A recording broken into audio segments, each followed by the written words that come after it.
they want to make sure that those big characters are off the field. All right, let's head straight into our first ban phase here, kicking off our Group A Grand Finals. And, well, it's probably going to be Magneto on one side, Human Torch on the other, banned out straight away by Brbrpatapim. They're saying, Smashnares, we cannot allow this guy to get the Human Torch into his hands. We've seen a lot more of this as well from teams if the Loki does get saved from Zero Tenacity, where, you know, the likes of Zenost and stuff are all business. Just wanted to try to get this character. I think Gonski's also been very keen on just making sure that the Loki, because it's such good like anti-peel if you get dove on by like dive duelists. Obviously a fantastic ultimate. You can copy whatever ultimates are on the opponent's board as well if you can't get your own Lunar Snow or your own Cloak and Dagger. So the fact that Brbrpatapim's first two bans are Human Torch and Cloak and Dagger is interesting. And then that initial save onto Captain America. Brbrpatapim are just doing stuff that nobody else is. Yeah, Brbrpatapim, question is, do they try and ban like Luna now to stop a Luna Loki from coming through? Psylocke gone, making sure that Pokey cannot follow up on Polly's marauding in the backline. Of course, it is going to be the predicted Lunar Snow ban here from Brbrpatapim. On the other side, Zero Tenacity do not want to go for a Loki versus Loki matchup. However, Lunar Snow is protectable here for Brbrpatapim if they want to bring out that premier strategist. Yeah, but there's the picky poison. If you save Lunar Snow here, the Loki is just going to copy the fate of both worlds as often as possible. So they're actually going to save the Human Torch to give Tanuki something to play on. And when you have the Psylocke actually taken out by Zero Tenacity, it does make sense. We have seen a little bit more, not common, but a little bit more, hey, your duelist is cracked, we are taking out 4 of his mains and playing him on like his 5th best character. It hasn't worked all too well for characters like Tusi and stuff, but for Tanuki, yeah, it is really a pick your poison. All right. Luna taken away from both sides. The fate of both worlds will not be ringing through our ears today. One last protect here from the side of Zero Tenacity. Do they want to go for maybe the Magneto or the EMEA, which are yet to be banned? For Magneto, Ducky is fantastic at both of these, of course, but they wonder if maybe Brbrpatapim are going to invest the ban on the EMEA. It's actually going to be the protect on the Magneto. Okay. Zero Tenacity just remove. Because I think this last one is a little bit more flexible, and you haven't, like we've seen that Brbrpatapim have not gone for banning out EMEA Frost at all. Magneto a little bit, but it has been a little bit later than we've seen consistently from teams. So, you know, we were saying this at the start of the show, like Captain America is something that they put a lot of stock into. So you do have Brbrpatapim being able to save the Human Torch and the Captain America for themselves, but also make sure that Zero Tenacity can't play those characters. All right, a very different ban setup from Brbrpatapim compared to the classics that we've been seeing across many other teams, and especially over in Group B, where people have really been leaning towards that triple strategist ban, which tends to encourage Adam Mantis play. I think that Adam Mantis being kind of the second choice, the B tier support strategist lineup, has allowed for a lot more usage out of a Torch, who can get a lot more value out of a huge amount of poke damage that he gets out when most of your healing is going to be cooldown based. Oh, for sure. I think as well, like the focus on Vanguards early on in the draft for me, granted, like I'm not at the level of these guys. Like, don't ask my rank, don't ask my main. It's Mr. Fantastic. I don't know why I'm telling you that, but why would you say that? I know, like it's just the most offensive thing to say on a broadcast is like that's the guy. But I think it is a case of like a lot of the Vanguards feel very robust right now. And a lot of the strategists, you can build very specific comps around them. Invisible Woman with something like a Torch. Synergize as well. Lunar Snow as well. So it's almost like taking out archetypes more than the characters themselves. Brbrpatapim, we're going to have Pokey playing on the Ultron here. We've seen a little bit of Ultron here in EMEA. It's not been remarkably successful. Not too much. You do have some really good strategists alongside though, and if Pokey can get that freedom to just be irritating, Tanuki's going to do that full stop. Enzo moving over to the EMEA Frost. It's Polly that's going to be on that Captain America. Says it's one of the better dive Vanguards to be playing. More so than Hulk, more so than the Thing, more so even than the likes of EMEA Frost themselves to just take a brawl in these fights. But right now it's just pot shots. Smashnare's doing a pretty good job of building up that final judgment, but it's Tanuki that finds the first blow. Knutson took a nice side angle up top, managed to get 2v1 by the double flyers of both Tanuki and Pokey here. Up come the walls and down goes the cover for those flyers. Still, Tanuki has plenty of walkway to try and hide behind it in order to freely rain down fire from below. Knudsen, of course, has been able to sell for res moving on forward. Smashnez vulnerable for a second. However, seems like there's still not been a first capture coming through. Rage of Ultron instantly deployed. They want to get on top of this Punisher and remove him ASAP, but the Soul Resurgence in return is plenty of healing, of course, extra movement speed and overhealth for everybody as well. So they're feeling quite a bit of cushion to move forward. And that's going to be Brbrpatapim rocked to begin with by Zero Tenacity. As a reminder, Brbrpatapim haven't dropped a map at all so far in groups. It has been clean as you like, but we haven't seen him play on Burning T'Challa at all so far in the group stages. A random choice for this first domination map, but not really something to be too worried about. It's real. The Black Panther Tanuki, it's real. However, coming out with a speed boost here, the Soul Resurgence is so good in conjunction with the judge, the jury, and the execution of a final judgment. However, it runs out of support. Brbrpatapim moves forward with additional cushioning given over by the Eternal Bond, and now Tanuki ready to slice on through, slicing and dicing. Vibranium marks caught out of the dice itself for Rend, stopped by the Carbon Crush. What a play by Ducky to stop Tanuki's reign of terror. And now Oasis has to roll on forward. Still Zero Tenacity are in control. A Freedom Charge is actually just taken down to the low ground. Should be an easy leap upwards here once again for the Captain America when Polly decides to once again reveal himself. But while he's down there, the rest of the team aren't getting the overhealth from that ultimate. And it's going to come down to Polly to just brawl on through and remove Ducky from play. A lot of big ultimates dedicated to get this fight going, I suppose, but there's not really any progression being made of Brbrpatapim at all on this point. It's taken up to 75%, despite the fact that we're seeing a lot of blue on the right-hand side of the screen as Tanuki finds onto Lugia. Finally, they're able to grab onto the point, but Zero Tenacity, they've still got some good ultimates in hand, certainly for the strategists.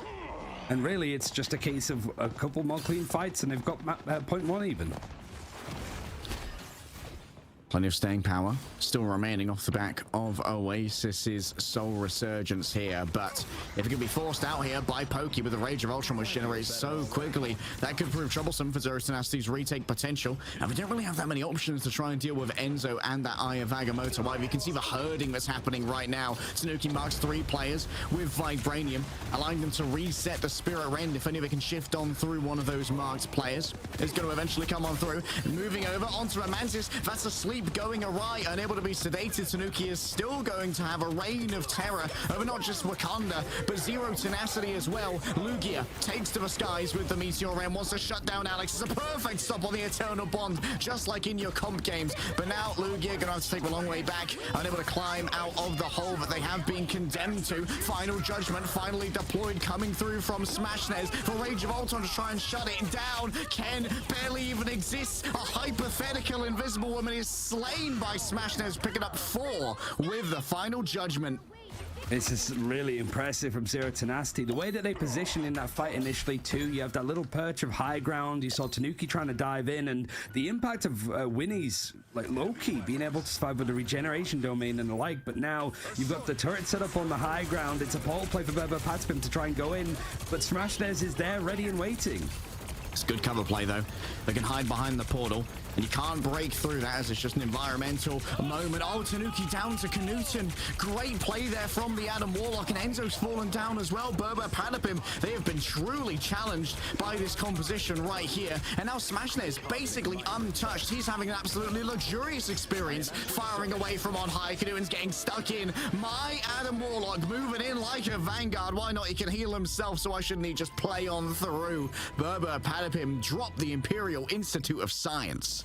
It's incredibly crisp from Zero Tenacity in the way that they approached that, right? This is a team that was knocked down to the losers bracket by Brbrpatapim a couple of days ago, and it really wasn't a close series at all, it felt like. But here, it's just, you know, you have Smashnez not being able to get over onto the Human Torch. He's been superb over on that Punisher. Like 13k damage, 8 final hits, 12 and 3 total, and you've still got Knudsen being Mr. Flexible so far, showing that the impact of this triple strategist with the Karmic Revival bringing people back.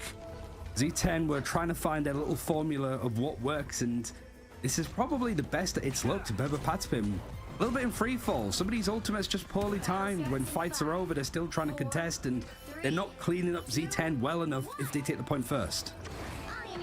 Enzo actually gave up the Eye of Agamotto here to move over onto the Venom, and this is some signaling if ever I've seen it. They want to up the tempo. They want to go faster, wait for Zero Tenacity to move into an area where the surround can be formulated, and then instantly roll on in. Smash Nest already under a little bit of siege. You've got to worry about Ducky, though. That Carbon Crush can shut down a dive oh so quickly. Tanuki still committed to that Black Panther. Finds Knuten in the back line. It's about to open up, and just in time for Smash Nest, as these final judgments have been pretty much set up to perfection. That's why Tanuki wants to dive in, get these resets on, but those regeneration domains are just not letting him find any success. Now you've got some of the bigger ultimates happening. It's out of Seduction alongside the God of Mischief to copy, I think, the internal bond. Means that Zero Tenacity are just putting resources on the point. They're stomping it down, invisible boundary, trying to cover up some of this space and allow it, but that Soul Resurgence from Oasis means that Zero Tenacity haven't let up. Tanuki getting resets for now, has another shift. Instead, just going to use it to move over onto the health pack. Alex has fallen off the map. Might well have been a reset called there by Brbrpatapim after Tanuki disengaged. Zero Tenacity going to get their first cap. And this is where I was a little bit worried from last time. You look at the ultimates though, yeah, you've got Brbrpatapim set up with some nice stuff. Enzo actually moving over towards the Venom as well. Feast of the Abyss to just maybe clamp on people at the right time, but you don't have much to damage boost it other than the Terror Kick that's going to come in from Alex on the Cloak and Dagger. All right, Tanuki ready to start clearing. Bass Descent ready to go. Once those little crystals go away, the regeneration domain at the moment holding everything at bay. Now it's down to a soul bond to try and mitigate that damage, and Winnie is taking matters into their own hands by removing Tanuki from the mix. Pokey now drops down from below with so much damage. It's overwhelming, yes, but Zero Tenacity, they have so much healing. What in the world was that from Knuten? Absolutely brazen performances from the Adam Warlock. Rolls on up and uses all of their cosmic power to overwhelm Brbrpatapim. Oasis almost has another ultimate. What was it, 45 seconds ago that the Soul Resurgence came in, and now's not a bad time because these fights for Brbrpatapim, there's no clean take, there's no breakpoints being hit at all when it comes to eliminating people. It's just a brawl, and for Zero Tenacity, they're happy for this to go on as long as possible because they're getting connections onto the point. It's at 75% like day. Smash instantly taken down after using the final judgment, though. That's a little bit of a fumble there for Zero Tenacity. Still, Enzo didn't get too much off the back of the Feast of the Abyss. Yeah, Winnie's gonna fall, and this might finally be Brbrpatapim getting a touch of control, but they have been tested more than they really have been previously in our group stage already. Yeah, they're probably feeling a little bit fatigued of this so far. Not had an answer, and it's not like Zero Tenacity have decided to pull this out like right today. They've been playing this consistently over the last like week or so that we've been seeing in these official games. It's Tanuki's Black Panther that's been sort of left with a little bit of dust on it. I mean, he's fantastic, but Brbrpatapim are struggling here. And now to hold on to the point with Zero Tenacity having so much lined up, especially that Kamet Revival on the way, Tanuki can't go down here. Early sedation is going to get some of that. Oh my goodness, caught in a narrow corridor. Pokey gets outplayed by Knuten, and now some enemies trying to fix this one up into the invisible boundary. They're willing to fight where Ken is right now because Ducky just has such overwhelming close range damage. Well, that diamond form is active. Grabbing a sentience, the Psychic Spear is followed up by the Psionic Seduction. That's going to drag in Ken, who manages to get behind cover just in time. A quick stun, though, does mean the healing cannot be delivered. And now there's still Knuten, who's sitting here with a Karmic Revival as we head into what could be the final fight of the map. Brbrpatapim, they need to get value of Tanuki's Bass Descent, and they need to get it now. He's on the point, Polly, but he's got so much focus on him. His teammates gonna start coming through, but Winey and Knuten just sending them straight back. Oh, Brbrpatapim, they've been overwhelmed. They've ran out of tricks. They've ran out of mulligans. Ken can't even get onto the point. He's leaping off it in an attempt to disengage. Zero Tenacity take the first map off of Brbrpatapim in Marvel Rivals Ignite. I mean, it's a shock, really. Like, there is always going to be that asterisk attached to these games of like, yeah, it's kind of conceding if there's now a chance to drop a map. But it is more so that like Z10, when we saw them play up against Brbrpatapim on Friday, it wasn't really any like notable moments. Maybe a point on the domination maps before, but to take it 2-0 and to take it with such an advantage of like percent actually on the board, it's a real shock. We saw a little bit of like what Brbrpatapim's plan was when it came to focusing on stuff. The main change was just going for that first ban onto the Human Torch, but Smashnares just adjusted and pivoted over to the Punisher nicely. Canuten's still over on the Adam Warlock. It almost looks better than it did before. It is looking a little bit clean. I mean, yeah, you bring up we are just playing for seeding at the moment, and in the end, if you want to win EMEA, you are going to have to beat every single comer in the final bracket. It's going to be starting up next week, so make sure you're following whatever channel you're watching on right now. But I'm still thoroughly impressed by Z10. I mean, Z10 were already impressive. They have outstripped expectations in Ignite just by making it this far, in my opinion. But I did not expect them to be able to really win out some mechanical duels as thoroughly as they are. In particular, Ducky being able to catch Tanuki midway through these Spirit Rends is wild. Yeah, I mean, it was a shock, really. I wouldn't necessarily say that we were coming into this thinking like, okay, yeah, let's pro Red later. That's a game. This one, naturally, we were thinking it was going to be more of the same what we saw on Friday, but now this throws a real wrench into it, and Z10 have really adamantly tried to sit here and go, we deserve to be respected, we're constantly underestimated, we deserve a seat at this table of the top teams of EMEA. And right now, they've just pulled up a chair, shoved Brbrpatapim aside, and said, okay, now we're on for a real series. Yeah, they are not just here to pull up a chair. They're sitting at the head of a table right now. They're sitting in the alpha daddy position. They're like, okay, everyone turn the chair around as well, like the side, like that. So you got caught losing Burning T'Challa. We'll figure out how Brbrpatapim turn this one around right after this break.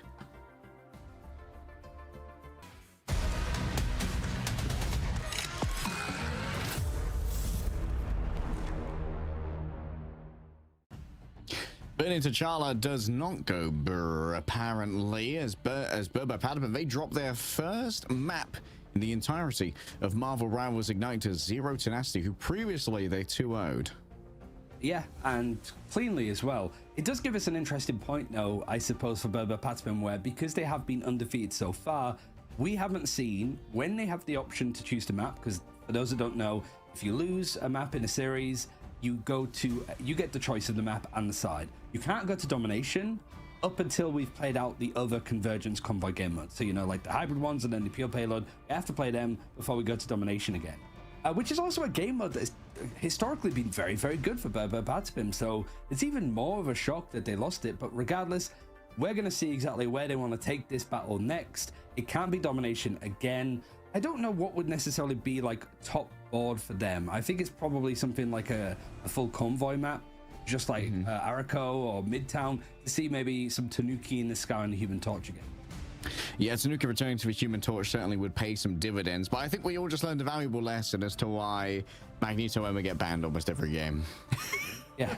If you let Magneto Emma go through, you are going to be faced with some significant problems, and we saw Enzo essentially getting shut out of that, basically the entirety of that map. Had a lot of trouble on the Doctor Strange, had a lot of trouble on the Venom as well. You just get warded away so heavily by the Emma. Yeah, and I think just putting that first save over onto Loki, I'd have to go through and see what the win rate would be for teams that do that, but I feel like it's quite high, noticeably high. Also of the Jalia, so we're not actually going off of this this planet, this colony, whichever you want to call it. It means that we're just moving over to a different game mode in a different part of the world. But so far, the draft looking eerily similar. It's whether Brbrpatapim want to go for the Captain America here, or whether they think they're going Magneto, or even Psylocke. Okay, that's an interesting spin. Surely they banned the Captain America now then for Zero Tenacity. They do not want to allow... Oh, okay. And then they go for Loki again, right? They'll probably go for their own Loki gap. I mean, the respect that Smashnares is demanding right now to get the Human Torch first banned is kind of wild. I think it's just that everything else around the way that Zero Tenacity are playing is just like, you can't ban out a character for Canuten, And it's not that Smash Nets can only play Human Torch. It's more that like Human Torch is the center of like the Pepe Sylvia kind of graph, right? You've got all of the red lines dashing between. That's sort of how it feels, and that's what teams are trying to work out with this new system that we've only had a couple of weeks, right? So teams are naturally like, yeah, we're getting to grips with it. We're seeing where the meta naturally evolves, and the beauty of it is no game is the same. Yeah, and that's especially the case for teams like Brbrpatapim that came through the Open Ignite qualifiers, which had a very different vibe or very different ban system compared to what we're using in Ignite officials. They were still using the 3 ban 2 protect, and the bans were universal rather than one-sided, as we see here. It's going to be a protection for the Adam Warlock of Knuten. And I think it's certainly for just defending elements of this map. Zero Tenacity and other teams as well have really been employing Virtus Pro especially been doing this a lot. It's so hard to get a payload moving when you just have Zero Tenacity just sticking bodies on and progressing, right? And then you manage to eliminate everybody, Camera Revival, everybody's back, and you can get stuff like the Human Torch is still available here for Brbrpatapim, and just even Storm, right? You just Omega Hurricane right on top of the Camera Revival. They're going straight back to spawn as soon as they come back. So it's, I guess, Brbrpatapim trying to get ahead of the curve and making sure that Knuten doesn't get as much free reign as he did last time. Emma Frost going to be that final ban. So yet again, we're seeing Brbrpatapim not have those main 2 Vanguards, and Captain America taken out. Puts a bit more pressure onto Polly and Enzo. Yeah, Polly is a fantastic group player, so I imagine that would be the given pivot.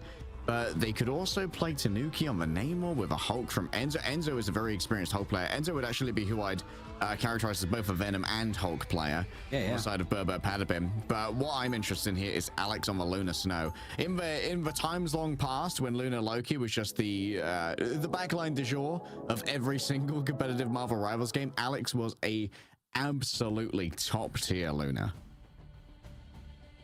I mean, I think overall that duo of Alex and Ken was the one to be watching. It felt like yeah, Saipe and Dredro definitely are those to keep sort of leading the line, I suppose, of what strategists can do. But here it's more of a case of like this combo's been strong. It's like both Ken and Alex mostly taken on to not only their second preferred strategist, but their third or even fourth. That seems to be the main thing that's been focused on in drafts. Today it's a little bit more on the Vanguards. We've actually got Lugia playing the Captain America in their own right as well. Zero Tenacity, we've actually had a little bit of an evolution already throughout their Ignite run, where they opened up as like some triple duelist merchants. They had Lugia playing the Wolverine quite often. It's a new key in the sky. When you do have the Venom and Hulk, it means that so much focus has to go onto them. Tanuki might have a bit more free reign in the sky, and when you got Poki over on the Psylocke, it's really about coordination for Brbrpatapim and mainly getting out these regeneration domains off the hands of Winnie. Yeah. Having to try and force it out of Winnie already, and going deep into that line. There it is. Regeneration domains have been used, but it's not an ideal trade to lose Polly for all of that. Falls down at the hands of these defenders, but Tanuki on the off angle, managing to avoid most of Knuten's shots for now, and so will maintain their presence on the off angle, ready to clash. BB get their additional over health as well, just to give some additional staying power to Knuten.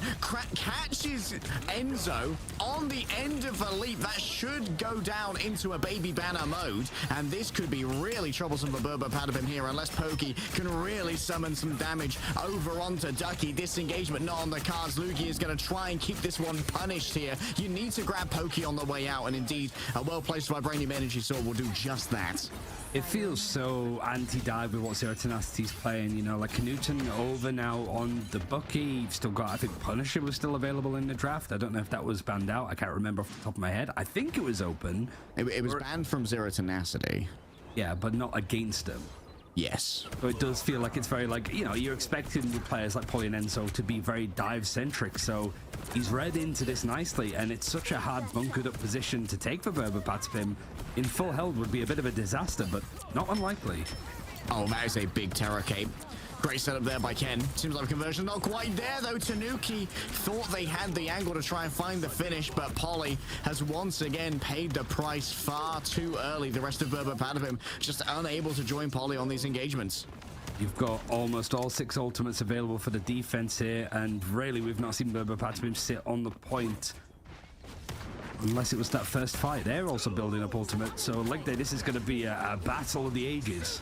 Oh, things are going to get real fast here. Opening up with a supernova straight away from Tanuki, just laying down fire cyclones everywhere. All and sundry. Smashnez forced to move away from the incoming damage. And the Eternal Bond from Oasis is instantly overwhelmed. The damage is so strong. A new copy comes on through. The God of Mischief coming through from Winnie. And that's going to be yet another Fate of Both Worlds, giving over 250 HPS to all who want to stand within. But Polly still has something in their back pocket here. A Feast of the Abyss to try and chomp through Zero Tenacity and turn them into little flavor pellets. Winnie forced to disengage once more, running from the Venom. Not ideal. That's going to be yet another ultimate coming on through. It's Pokey, but the Dancer of Butterflies only onto one target, and that means Ducky is catching all of the DPS that comes on through. Zero Tenacity are just, they're playing around the peripheries, but they don't have resurrections, and they don't really have the numbers.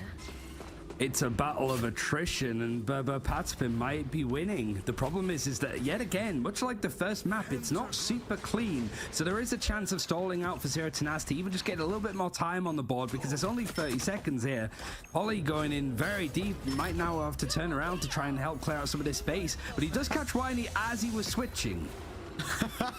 Was Winnie doing a little bit of a fake out there? Maybe something a little bit cheeky, maybe just getting closer to the enemy team to reset as fast as possible. Brbrpatapim, like I said, they took their time with it. It was a bit messy. I think they didn't even use the 2 Vanguard ultimates that they have either, so Feast of the Abyss and Hulk Smash still good for Polly and Enzo respectively.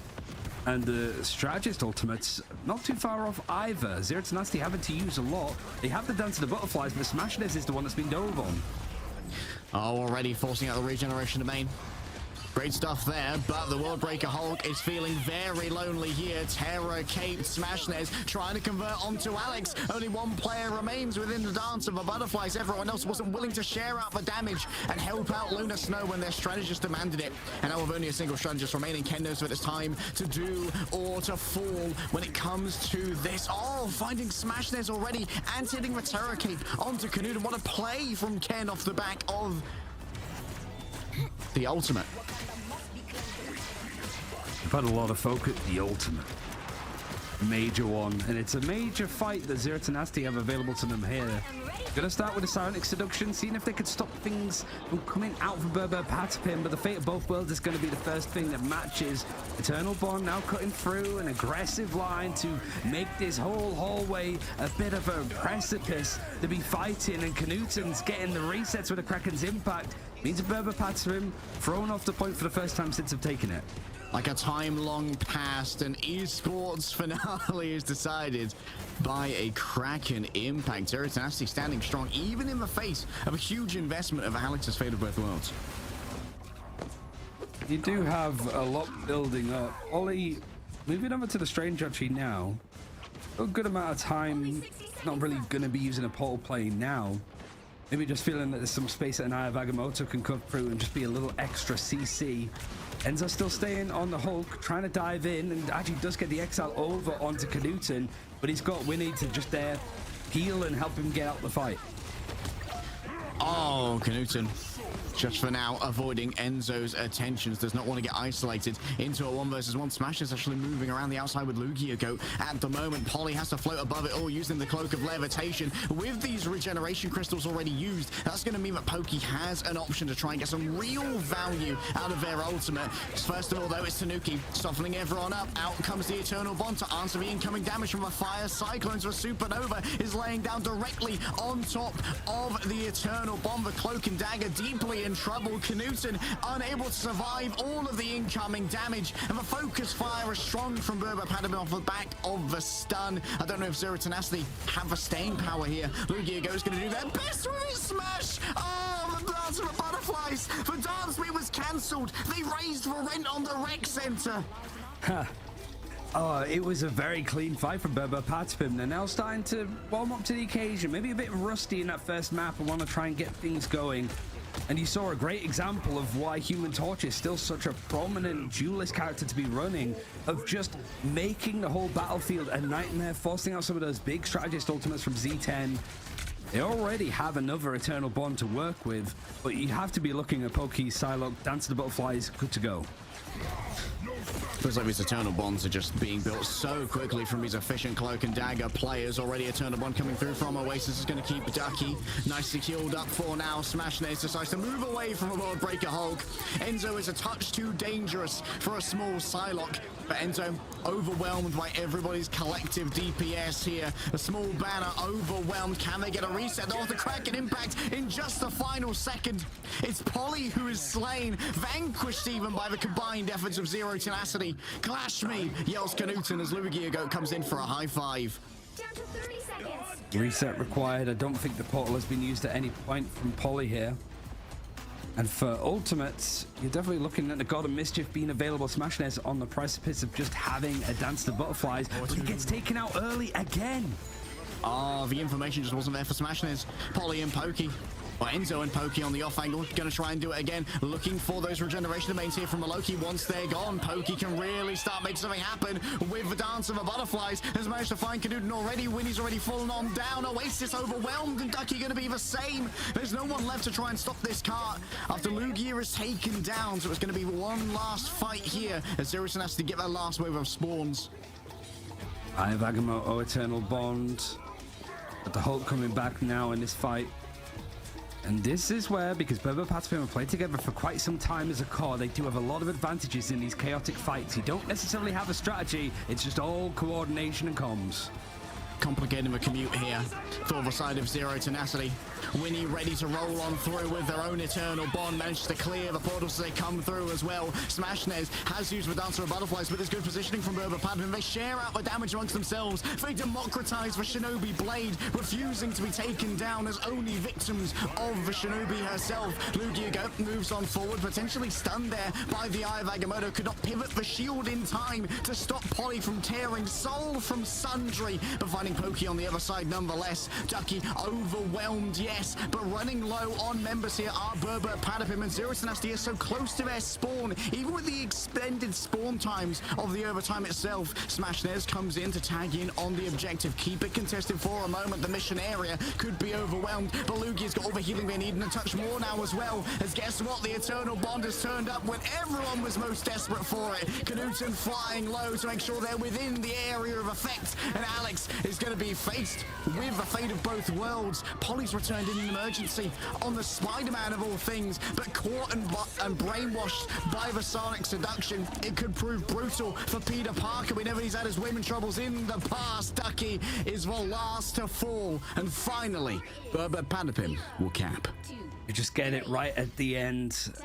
Labored attacking side so far. They struggled on that first point, and the second, it was a bit of a coming and going, forced out a lot more time that they just have to go for the overtime push in the end. I do think Polly switching over to the Doctor Strange seemed to just give them a little bit more space, a bit more of a damage mitigation with a bit more of a barrier instead of trying to go for this giga dive competition with the two Vanguards running in with a comp.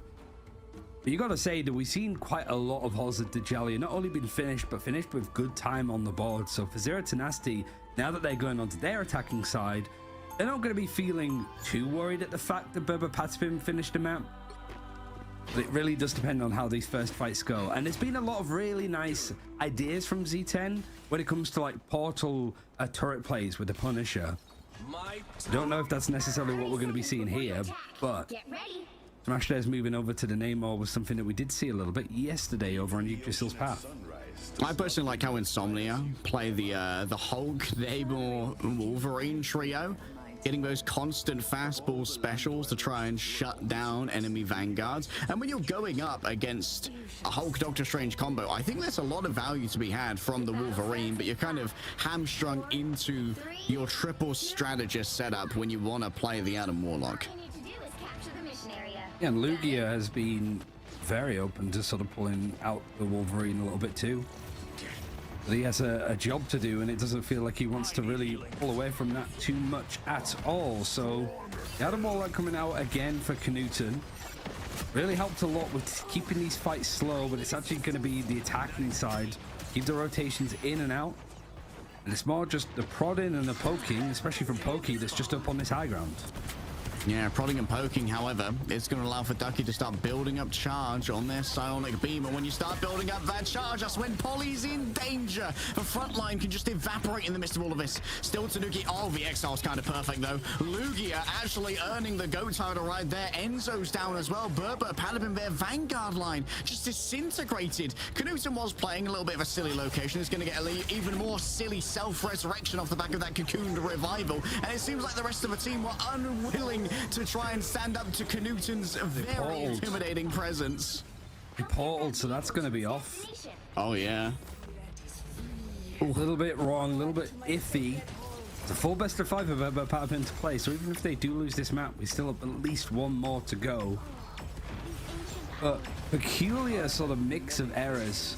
You do have that team up now as well with Neymar and Hulk. Chill and Charisma are no longer on the table at all to be used, and it's not quite as oppressive, I suppose, but Lugia just be very in the face of Brbrpatapim, who've had to reset, haven't really had the chance to build up any ultimates yet.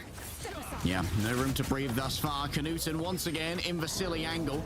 I imagine does not have the cover roll for now. Multiple players going to be stunned on out. That's Alex and Pokey. And while Alex is stunned, that's when Enzo is going to take the most damage. Immune to CC. The absolute zero goes awry. It's a Terror Cape in the back. Alex gets seduced and summarily destroyed thereafter. Vanquished by the beauty of Emma Frost. And oh my goodness, Zero Tenacity, they are doing an absolute speed run. It almost feels like Brbrpatapim are in free fall. They need to recollect themselves a little bit because this is just odd. I think everybody's watching this and going like, what is going on with this team? Enzo goes into the fight, is instantly reset. He has the Strangling Prison, I think, to go with on the group. And there's just not really been any clean fights, and this objective is still moving along without any contest from Brbrpatapim right at the end. 5 ultimates here for Brbrpatapim. They've got to unpoop the bed. That's the long and the short of it. It's not elegant. It's not metaphorical. It's real. Enzo has the Strangling Prison to try and work with. Lugia in the back has already forced out the ultimate from the Lunar Snow. Things are getting real complicated real fast, and the Strangling Prison allows him to take out Smashnez. In comes the Resurrection, the Karmic Revival coming through from Knudsen. Unbreakable Guard onto so many, and there are 4 players here to just share out Pokey's damage from the Flight of the Butterflies. The dance itself was mostly denied. A perfect Thorn Lash Wall from Enzo will remove Ducky's disengagement options, and Brbrpatapim have spent their entire bank for a modicum of stability. And there's 4 ultimates for Zero Tenacity to sit with, as well as 4 minutes, just under 5, to sit on the clock. There's nothing for Brbrpatapim time-wise in the bank. They'll get an extra minute, but that's just more time for Zero Tenacity to potentially work with. So it's really a case of just holding things back now. Enzo over on this group, trying to block off with as many walls as possible. Smashnez having a Horn of Proteus, gonna throw it in. The CC, it's gonna force out that. Alex goes very low. If it wasn't for the Eternal Bond from Ken, he'd be out. No, Polly stunned out of their own ultimate here. Minimizing the strike back options for Brbrpatapim. Ducky also has for Sonic Seduction, and multiple players are going to be in the LOS. Look at this disengagement. 4 players mind control, make it 5. It's so clean. Unbelievable beauty. A Marilyn Monroe cosplay leaves Brbrpatapim gasping. Z10 punishing the fact that Brbrpatapim don't put any stock into Emma Frost. There's no Magneto to mitigate a lot of that silent seduction. You don't even have the Emma Frost on the other side to do the same sort of thing. And it really does feel like they're getting so much value out of Ducky. Pokey's given maybe Brbrpatapim a chance to try and contest this, but there's still 3.5 minutes to hold it right at the end of the map. Oh, Lugia's getting a bit frisky here. Down to only 20 HP. He's going to lose the hold form, go back down into Banner, but the rest of the team, they just made the most of the space that was given. They said, Lugia, go smash. You may have one of the best teams in Europe, but we have a Lugia on Hulk, and all of that attention was demanded. We're going to extra rounds, but Zero Tenacity have an entirely different tier of time bank. You get to look at what's been saved and banned out so far as well. Maybe Brbrpatapim are looking at this going, we have 3 of the strongest Vanguards all taken out currently. And then Loki's just been the one that's pulled away. You saved the Psylocke for Pokey. And it's not that it's not found complete value. It's just Zero Tenacity's ability to keep snowballing off the back of Ducky finding the first pick or Smashnez. And if you do find eliminations, you can't even say it's been the Adam Warlock just with big Karmic revivals. It frankly has been the Zero Tenacity are just not dying. Knudsen has done 22.2k damage so far. I mean, I know it hasn't been Adam Warlock the entire time, but has it been Adam Warlock the entire time? Maybe it has been. No, I think we were 222. They were playing Winter Soldier for a while. Yeah. He's getting some real value out of this Adam here. The accuracy is certainly reflecting that. I think Oasis has found a lot of value over with Mantis too. Commonly high assists, but that extra little bit of damage boost from Inspire. You put that on the right person at the right time, whether it's the Horn of Proteus, whether it's, you know, the right clicks coming out of Knudsen. These Brbrpatapim players are going down fast and frequent, and here's what it does. Cute little plays, but this time on the side of Brbrpatapim. Zero Tenacity know better. They love making those plays themselves. Avoided it. Okay, they're looking for a wombo here as well. They have the Jeff Nado. Building slowly. Tanuki is going to be taking the role of Jeff right here. You noted in our pre-show that Tanuki was a little bit of a Jeff merchant in times long gone by. Zero Tenacity have been forced to give away this high ground now. And that's a very safe area for Tanuki to operate from in this case and start cleaving through. You can see that Oasis just continuously taking all of this damage. Now it's Lugia's turn to roll on up. Knudsen on the other side should be chased on down. We'll be able to self-resurrect with a Karmic Revival. Ashnez has traded over on 10, so in fact one of the squids was the one that picked it. Yeah, Knudsen back in the fight. Any progression for Brbrpatapim is going to be the key element. You can't leave it on 0%. You can't feel like you just have zero options to work with. But Zero Tenacity bringing out everything. Soul Resurgence, the Carbon Crush is clean onto Alex, the perfect target, as just the Eternal Bond was either used or interrupted right in the brink. And Smashnez, Lugia, just everybody's being cleared up on Brbrpatapim. They haven't got a cent leg day. It's absolutely perfect, as you said. If you want one target with your Carbon Crush, grabbing the Cloak and Dagger out of the AoE of the Eternal Bond and destroying them to take that ultimate away when the rest of Brbrpatapim had rolled into that zone, assuming that they'd be near invincible. Unbelievable from Ducky. You can't allow Ducky to keep having Emma for free. You just can't. Seems that Zero Tenacity, even though this doesn't look entirely different from what they've been playing before, taking a lot of life lessons from the loss that they had against Brbrpatapim on Friday. And granted, Zero Tenacity played yesterday too. They had a replay up against All Business for their chance to bounce back here. So it's not even a sense of they've had a couple of days off to rest. No, that was Brbrpatapim. They're the ones that have been playing the least in these games because they've just been winning out these matches so cleanly. Yeah. 30 seconds before you Yeah, they're not been getting effective practice out of their tournament matches, that much is for sure. All the practice has been coming in scrim form still. I never called myself This is that. drawable, I believe. I don't think that Brbrpatapim got past a tick of progress. They would have to hold first point and first tick for 4 minutes and 21 seconds. Has that ever happened before?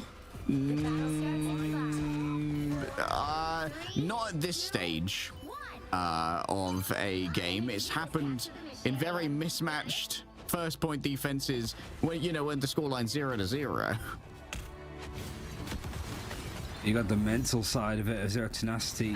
The momentum is in their favor, the wind is in their sails, and they are blowing right past Brbrpatapim that have just tried to anchor up onto the point with as many bodies as possible. No high ground plays, just ready to fight and scrap it out for that 33%. Here we are, same playbook again. Charge Ducky up to the full Psionic Beam. And then overwhelm Polly. That shield won't last forever, going in for the Carbon Crush. It's the exact same play, and it's the exact same fall. The Sorcerer Supreme overwhelmed by Diamond Majesty. And Brbrpatapim are nowhere near the point. They might have just called this one and said, okay, go next, lads. This one might be cooked. It's so precarious, right? Because it's the first time that we see Brbrpatapim be able to choose the map that they want to play, and then they lose it that hard almost. It was some bright moments, but realistically, Ducky being able to just have free reign on the Emma Frost, because it's something that Brbrpatapim just don't really care about. Like statistically, they haven't really given much thought into banning or picking Emma Frost themselves. And they've been really keen on making sure that Smashnez doesn't get the Human Torch, but we've seen him move over to the Punisher on the first map, which looks great. And here the Namor, it looks fantastic. It almost feels like it's just biting Brbrpatapim in the backside to just keep going for this strategy of taking out the Human Torch first. Seeding on the line here in our grand finals of the group. Maybe you could make an argument if you wanted to hit your copium. Brbrpatapim could be saving strats. But I do think that it's probably worth at least trying to hamstring Ducky a bit here. The lack of respect for the Ducky EMEA has been a considerable issue for Brbrpatapim this series. I think Ducky's been very keen on trying to get Magneto as often as possible. I might be mixing him up with another Vanguard on another team, but I think it's been the case of like the win rate when Ducky's had Magneto has been considerably higher than it has been otherwise. But like I said, I might be crossing my wires a little bit, but there's one thing to definitely understand here, to be perfectly clear. Zero Tenacity are doing some significant damage to Brbrpatapim, who at the very least are going to take a lot of lessons from this. It isn't completely done and dusted yet, with a full convoy map to come leg day, and it's a full best of 5 too. So the reverse sweeps there, and Brbrpatapim, because they haven't been playing a lot in these like games so far, because it's been swift 2-0s and just not been on broadcast a lot, at least it's reps before we get into playoffs next week. And if something's not working with their vision, their identity of how they want to play on these maps, now's the perfect time to realize it's not working and to fix it. Yeah, you know what? That's actually very right. My cope for VP having lost 2-0 to Rad the last few weeks has been like, it's excellent that VP found out the main way that they are getting kind of done over before the loss really would have impacted them that much, you know, to give time to try and practice a way to reflect how you want to deal with these certain strategies that are giving you trouble, like the EMEA, and whether that's going to be a change in your ban phase, whether it's a change in your priorities for protect, or if it's just going to be how you handle your team comms, or how you prioritize responding to certain stimuli, like say the carbon crash. Yeah, I mean, it has just been a lot of like real focus, and I love that Zero Tenacity have come out with this tenacious, like they have looked very much ready for the fight, and Brbrpatapim, I think, caught napping a little bit under the tree of their icons. So yeah, like I think we were expecting this to be the very straightforward swift 3-0, I suppose, but it might give us a 3-0 on the other side if Brbrpatapim are not careful. Before we go to that map, a quick break, so we'll see you soon.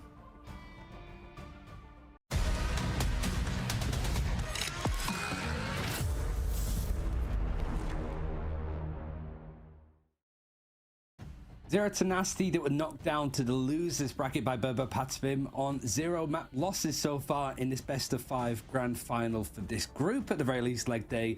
Brbrpatapim, they chose the last map, didn't go well. Now they have to choose a convoy, and there's so many options, right? But I feel like it's less to do with the map choice and maybe how they're approaching their bans.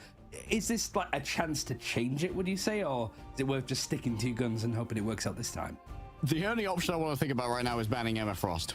Like, I feel like Zero Tenacity, Ducky One, who has been their EMEA player, has been kind of manhandling Brbrpatapim's Vanguard line. It's been a painful series for Enzo so far, and Polly as well, picking up the Strange. Like, we got to call the same play on Hall of Jalia twice, which is somewhat worrying. Though it's like, okay, yeah, we're just gonna have the EMEA build up the beam, we're gonna carbon crush for Strange, he's gonna get decimated, and then Brbrpatapim are gonna lose the point. There needs to be a bit more adaptation to this if you're gonna allow the EMEA through. We already see Zero Tenacity. Okay, immediately a change for Brbrpatapim, opting to not first ban out the Human Torch this time, and really just resort to the standard drafts. And actually, yeah, if you can't beat them, join them. Yeah. Or in Emma Frost's case, if you can't beat them, seduce them. Okay, maybe a pro gamer move here to try and steal away the Loki. But this will give the extra option over to Brbrpatapim to ban away the EMEA in their own right. However, if they want to try and remove Lunar Snow as well, which is likely to be the ban du jour, it is going to allow for a little bit more freedom for Zero Tenacity's duelist picks.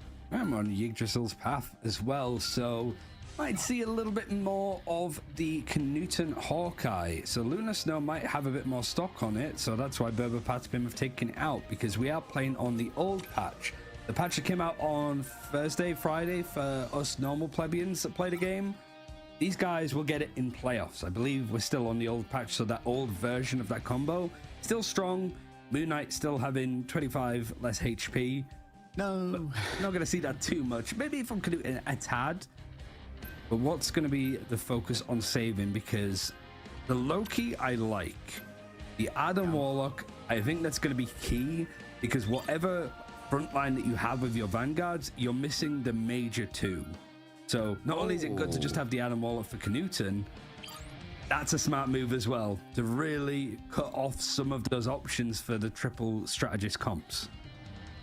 I mean, it is going to make for a quite awkward backline, potentially. Well, this may allow for Knuten to flex onto a second duelist, so maybe we see something like a Loki Cloak and Dagger, a Cloaky backline, potentially, if you're willing to go with me on that train. Of course. Captain America, going to be protected. Classic here for Polly is, of course, not going to have the patented Pokey duo in the back, and just getting rid of Tanuki's option to go to the sky. This is going to be the Smashnez is somewhat unmatched in the sky. I imagine we're going to see Smashnez bring us up. Maybe we see the Invisible Woman as well here to try and give that additional protection over. I think that's definitely a good option. I think for a lot of them, yeah, it's really been a case, I think, of just looking at the front line. Like Ducky not being on the Emma Frost, not being on the Magneto, might be in a more uncomfortable position. Lugia is just, I keep saying Lugia.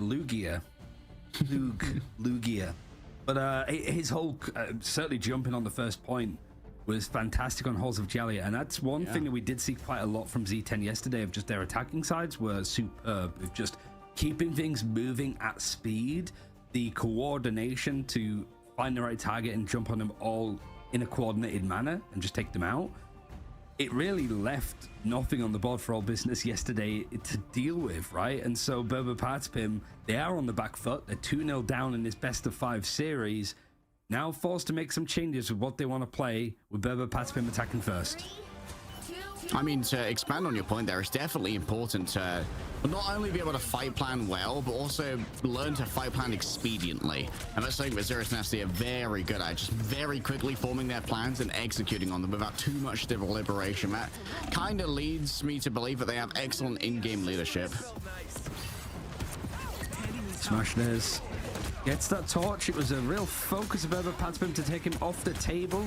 Now has free run of the skies, and Paulie also being able to get backwards to that Captain America. It's basically what these players really want to be on. Tanuki having to switch over, finds the hunt down onto Knuten, but he's going to be brought back. It's Winnie that catches onto Enzo, that's now over on Emma Frost.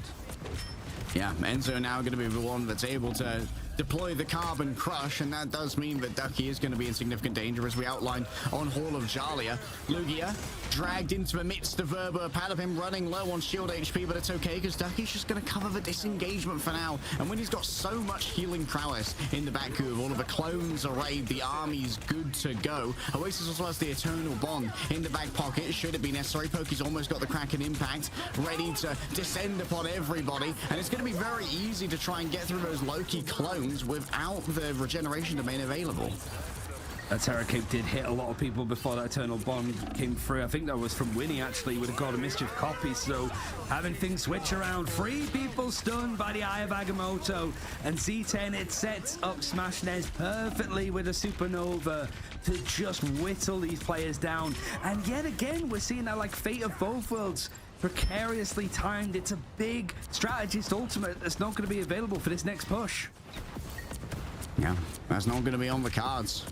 Alex wishing that it was. Still Tanuki with the Galactic Legend has so much to contend with here, both for Soul Bond and the Eternal Bond are going to be potential shutdowns for that, and that's going to be the Eternal Bond already popped here by Oasis, driving the remainder of the team forward. Zero Tenacity rolling into amidst of Brbrpatapim. Pokey potentially overwhelmed, rolling in here with a shotgun. It's so difficult for Newton to survive. I don't know if they've got a self-resurrection. It seems like they do not have their passive, and so Knutsen's ult is essentially wasted. Great heads-up play there from Pokey to identify the location that the Adam Warlock was just hiding away in. Yeah, Tanuki's really made the style hard work here. There's no combination, there's no team up really at play. You don't have that team up with the Adam Warlock, Mantis, the like, etc. But it is such a good, like, not only dive tool, but anti-dive tool. As soon as his teammates get jumped on, he can really just get into their faces. He's got the iframes as well to dodge out some of these big parts of CC. And now the Galactic Legend soaring into the skies. He has some support coming in as well, just onto the backline. I think it's Polly that's actually diving in, forcing out at least that God of Mischief. And then the Eternal Bond straight afterwards. There's no chance for Winnie to sort of sit back and wait, and Smashinez find at least a pick onto Alex on the other side. Oh, Terror Close coming in from both directions. More damage taken by Brbrpatapim, and you better believe they're going to be charred body and soul by the Supernova, desperately trying to remove the Cloak and Dagger from the other side, but Ken stands firm and stands strong, embodied by both light and dark forces together. Zero Tenacity will be able to claim control of this corner, but they're still going to remain in the siege. I back him out for Ducky. Got a little bit of high ground to play with, but he's got the full focus of his team on him currently, even building up a lot of that dark matter to just go for the Maelstrom. Final Judgment. This is a really nice play for Brbrpatapim. They put so much damage into Polly's shield, he has to hold back, and that's when the Final Judgment's going to come out. You can see just how much damage it's doing, but the cooldown's required from Cloak and Dagger to keep people surviving. The disengagement super strong. Ducky already forcing out the fate of both worlds here. Only Pokey gets stunned out really by the Eye of Agamotto, but the damage is laid up even through the fate of both worlds. Solid seduction starts to seduce Smashinez, but being able to just hightail it out of there just in time. Those who do get caught are quickly cleaned up by the other members of Brbrpatapim, managing to find the periphery. Here we go again. In comes the resurrection from Knutsen, having double snaps of the fingers to bring everyone back to full HP. And Lugia, it doesn't take too much time to get resurrected in their own right. The regeneration domain turns Tanuki's damage into healing in the midst of all this. Knutsen, you can rest now, my son. Your job is done, even while laid to rest by Tanuki. Pokey overwhelmed by the Supernova. The temperature's getting too hot here for Brbrpatapim. As Smashinez just takes cover amongst their own fire cyclones. And that was down to Tanuki with raw mechanics alone to try and make it work. A quick hit of the E. The Blaster Barrage starts to rack through the health bars of Zero Tenacity's defense. How is he still going? How is he still alive? He's just dipping and diving, and even with a full focus from Lugia, he's still able to go for this offensive fight, but it's more of the same. Brbrpatapim, these fights going on forever. Knutsen just resetting, doesn't have the camera revival for the time being, and anytime there's a real consistent dive onto Brbrpatapim, that regeneration domain from Winnie has just kept people going. He almost has another God of Mischief, and these have come out every minute or so. One player gets stunned. It's Kane in this case, and the finish is there. However, the Final Judgment is doing so much damage, and while they are seduced, it's easy headshots, easy cleanup. Frankie Castle's cleaning up the streets of Franklin. The guns are doing their work. Momentarily exiled, yes, by the Gamma, but the damage has already been done to the Zero Tenacity defense. These Vanguards stand alone without a healer to their back, and Zero Tenacity lose control of B. We're heading to the final bit of Idrisil Path. Even when it was clear that that fight was won for Brbrpatapim, 15-20 seconds were still bought from Zero Tenacity. They're just so good at being absolute thorns in the sides and just have to clear them up every time you want to keep pushing this payload along. So now it's just less than 2 minutes on this final part of the objective. And Brbrpatapim doing a good job on pushing, but it's the same with Halls of Jajalia. You can finish the map, but Zero Tenacity might be able to do it with time in the bank in comparison next time. The Horn of Proteus, ready to summon forth Giganto. Putting it on top of the Punisher could be everything. It's a full miss, though. Everyone just managed to get out of space, and Knutsen on the other side was traded out by Enzo. Kicked into the wall after being carbon crushed. Ducky looking for something a little bit special here, but doesn't find anything. Everyone on Brbrpatapim dodged away. They read Ducky like a book. They've seen these bathtub games before. Tanuki is just constantly in and out of these engagements, not really on these kind of like melee or flying characters that just jump in like a Black Panther, but it's just doing so much work. The idle aura makes that he's able to just keep pressing, keep pushing up. And he does have that Galactic Legend, which is going to be good at maybe forcing out this Eternal Bond. Knutson, over on that Final Judgment, has it available, is going to try and do it into the sky. It means that the bullets are more focused on Tanuki. He's up in the air, he's using cover. It means that there's not as much focus onto Brbrpatapim, but regardless, we're still seeing a lot of these big ultimates dedicated and psionic seduction from Enzo. There's always been a follow-up, and that's the perfect way for Pokey to take the end of this map, potentially, if Zero Tenacity don't give it up. Big credit there to Polly as well. Body blocking a huge amount of damage coming out from Knutson during that Final Judgment to ensure that Pokey remained safe. When we interviewed Enzo at the beginning of Ignite EMEA, they said, okay, we rebuilt our roster because we wanted two players, a duo that took this game as seriously as we did. And Polly and Pokey fit the bill. True grinders who had the talent and the perseverance to turn that talent into results. And Polly and Pokey continue to deliver. I think Polly was saying that they're cousins yesterday, but I was too afraid to ask if he was being like serious or whether, because it's like if he said like he's my brother, you'd be like, okay, yeah, you sort of mean mate, but cousins just like a little bit too specific, you know what I mean? Yeah. I mean, they're both Norwegian as far as I'm aware. They were part of the Royal Beamers roster that did quite well in MRC. Polly actually hasn't died at all either, 15-0. Very evasive. 30 seconds. I mean, that's why they put so much focus on it, right? Like, it seems to be their main choice. And Polly was saying in the interview, it's just the best dive Vanguard to be going for right now. And his ultimate, when there's so much focus on the draft going on to strategists and taking out the Lunar Snows, the Lokis and stuff, Polly having the Freedom Charge, it's another support ultimate, essentially.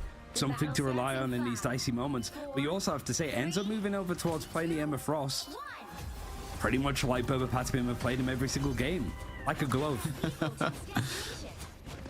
Yeah, turns out that hero's pretty good. Pretty good. And Tanuki actually taking up the pokey role of being that dive assistant to Polly as well has actually been paying some real dividends here for Brbrpatapim. Smash Nest is already down, tracked by Pokey in the air. There's a reason that Punisher has really come to our forefront. Knutson already under siege. Pokey getting a touch frisky with the shotgun. Adjudication is leveled against Zero Tenacity.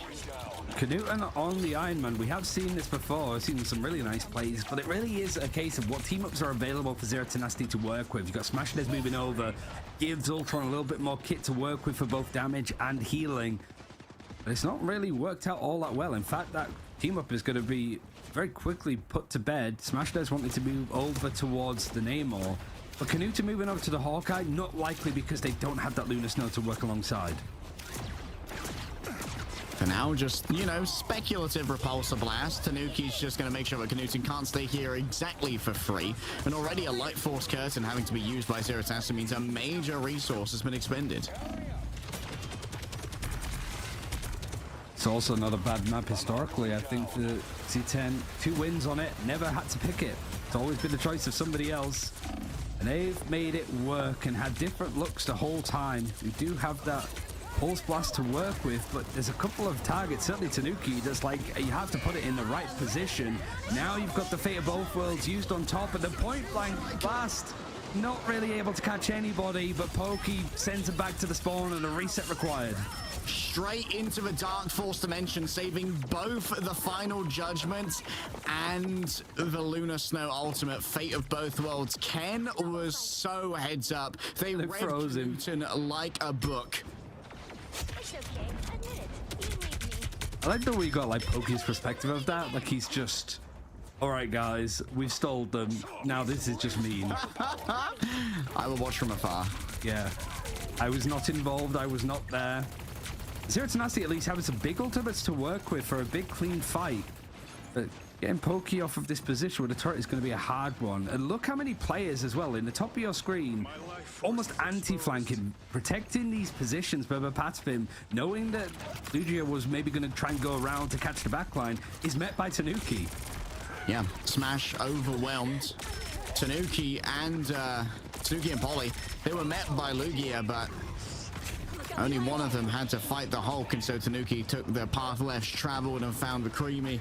The easily dissected innards of Zero Tenacity. Now it's going to be winning, moving on forward, likely with the Eternal Bond, if I had to guess here. Ducky looking to get a little bit more out of the eye. Can it be cancelled? Oh, they're stunned right on of Proteus. Oh, they just summon up a meal for Giganto to just chew on through and uses his Baleen to strain the wheat from the chaff. Brbrpatapim only have Polly remaining, and while the Freedom Charge does make him a tough customer, he can't stand up to the combined might of all of Z10.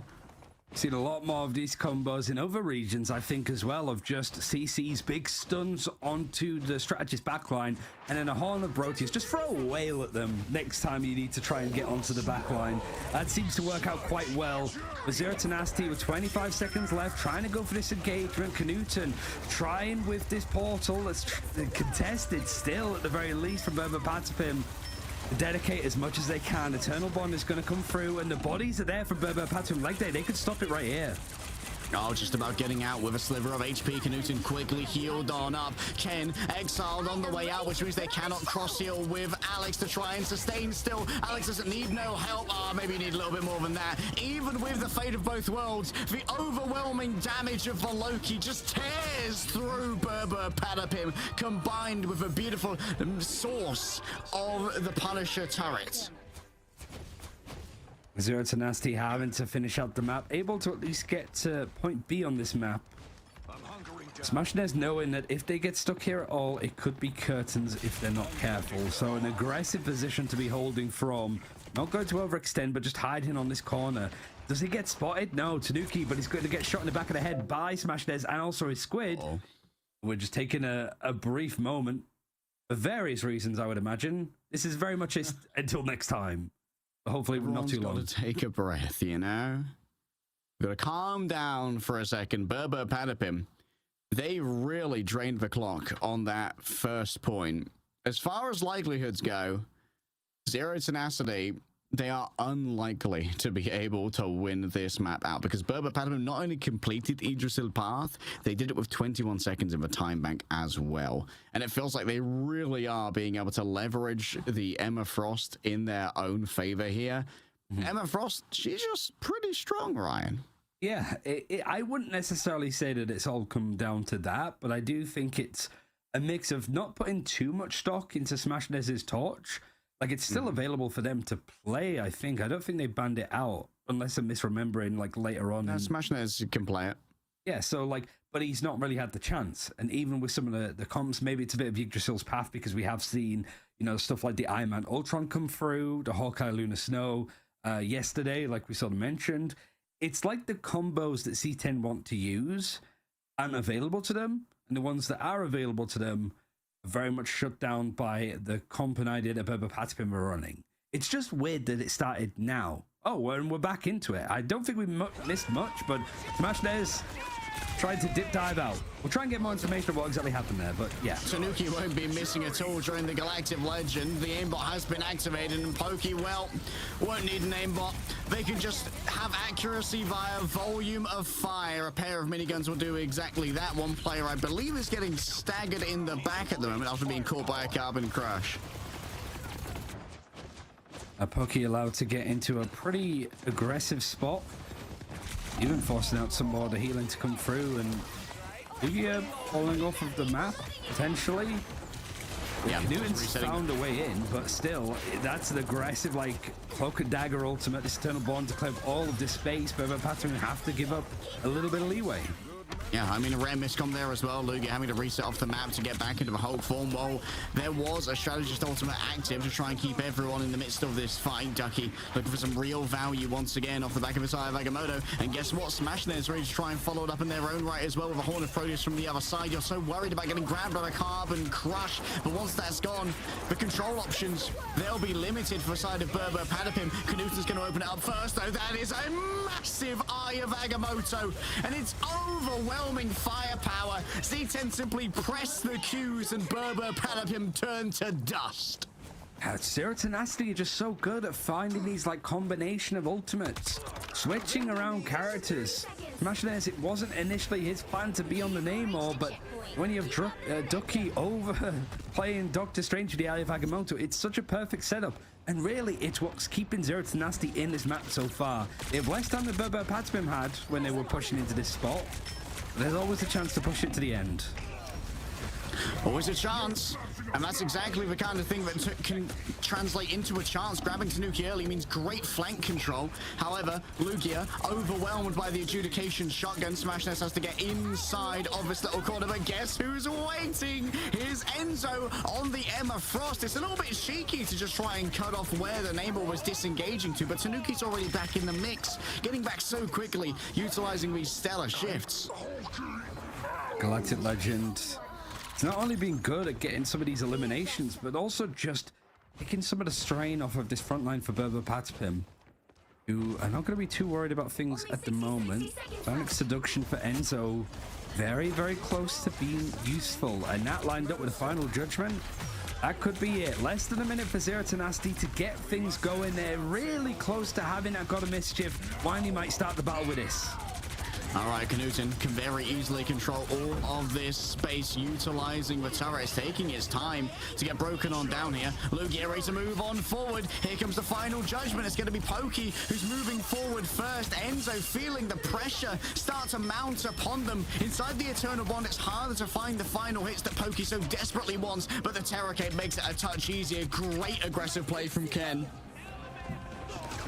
Now 20 seconds. You've had Ducky on the Strange this whole time, but I don't think it's going to be too much of a problem having a portal. It's more the fact that Brbrpatapim are not afraid to meet them right at the spawn door, so portal might not have an option. Galactic Legend gonna keep them right by the door. It's a brisk walk onto the point with this Eternal Bond, mostly to use as public transport more than anything. Lugia is on, he's trying to hold on with this hold, but everybody's been pulled back, which has given some more space actually to Knudsen. He's used this little pocket and he's pulled it right open. Brbrpatapim forced to use the Freedom Charge, have to reset the control back in the hands of the attackers. All right, so it's nasty. They have a tool to try and make this one work. They got one fight to try and prove that they are not done here on Yggdrasil Path when it looked like everything was done and dusted. Moving into the turret is so difficult to do. Ducky reigns imperiously above, ready to drop down with the ultimate. Enzo gets instantly stunned and crushed under Whale. Giganto is weighing in favor of Smashness here. And these Monstro spawns, you better believe they're going to be untouched. Alex's fate of both worlds is over. But Winnie's is not, stealing away the ultimate with the God of Mischief, and it's a mischievous, devious lick for Zero Tenacity, who keep themselves alive on Yggdrasil Path. Brbrpatapim were maybe dusting themselves off, thinking that we would go to a map 4. It was a nice idea to try and cut off any chance of a Ducky portal play. But it just led a bit space. Credit for Oasis and Lugia, both had to jump onto the point right in the nick of time. And the fact that in all of that chaos, Knudsen was able to find just a pixel of space to open it up, to force Brbrpatapim back onto an awkward fight. And then that lovely Namor Doctor Strange combo that has been excessively strong at the ends of these checkpoints. And Brbrpatapim haven't had an answer to it so far. Here's the issue, though. Zero Tenacity took almost 4 minutes to get through A, and Brbrpatapim, they kind of stormed it pretty easily. When it comes to the early Yggdrasil Path attacks, I think Brbrpatapim still are a little bit favored here, and they have 20 more seconds to build up their ultimate. Zero Tenacity, they might need to augment their game plan here. Admittedly, they spent a lot of time playing around on the Iron Man, trying to extract value from that. This time, instead, rolling straight out with the Namor. I mean, that's the potential good news for Z10 is, sure, it took the first point a while in order to grab it, but there was a lot of switching around onto what comp they wanted to play. Smashness Namor was one of the things that really got them going, and he's staying on it for now. And the wraparound, trying to take some space and really flush out probably where Tanuki and Polly are trying to play from, and Polly is getting low. Wait, having Winnie support that push was actually so smart because they had no real means of dealing with those 3 Loki doppelgangers real quickly in this case. Still, it's going to be Pokies making sure this angle cannot be eternally populated. Whoa, Oasis just got absolutely demolished. Their disengage was tracked so well. Zero Tenacity falling apart at the seams here as they've got nowhere to go. It's just such a strong like setup that Brbrpatapim have, and the heroes that are available means that they can just zip up onto the high ground, play in positions like Pokey, who is sat ready and waiting, mostly just taking some of the fire here. And whether they envelop this final point, Z10, less than 10 seconds to go, going to be able to push on the turret on the payload as per usual. Yep, instantly demolished, unfortunately, by a full charge EMEA beam. Laying down the law right now is Enzo, but Knuten, they've got their own vigilante designs to try and enact here. Pokey's already got themselves a final judgment, and it could prove a little bit too much to try and deal with. Here comes the God of Mischief using that eternal bond, but it's rolling forward Pokey where all of the attention needs to go. Overwhelming damage for Zero Tenacity have to try and survive through a second eternal bond, and 2 players stunned by the Eye of Agamotto. Their souls separated from bodies. Tanuki cannot survive the internal damage that's drawn up against them, and it's Knuten with the second attempt here in towards the back. The adjudicated shotgun Smashers gets a smash onto Pokey, and Brbrpatapim, despite making their move first, are not able to stymie Zero Tenacity. There was an element there of just some of these support ultimates used together. The Freedom Charge and the Fate of both worlds. Brbrpatapim feeling that they had it with the bodies available to them. Portal play, trying to stop this here and now if they can. You do have a Silent Seduction, you do have a Galactic Legend. Tanuki needs to make this play work.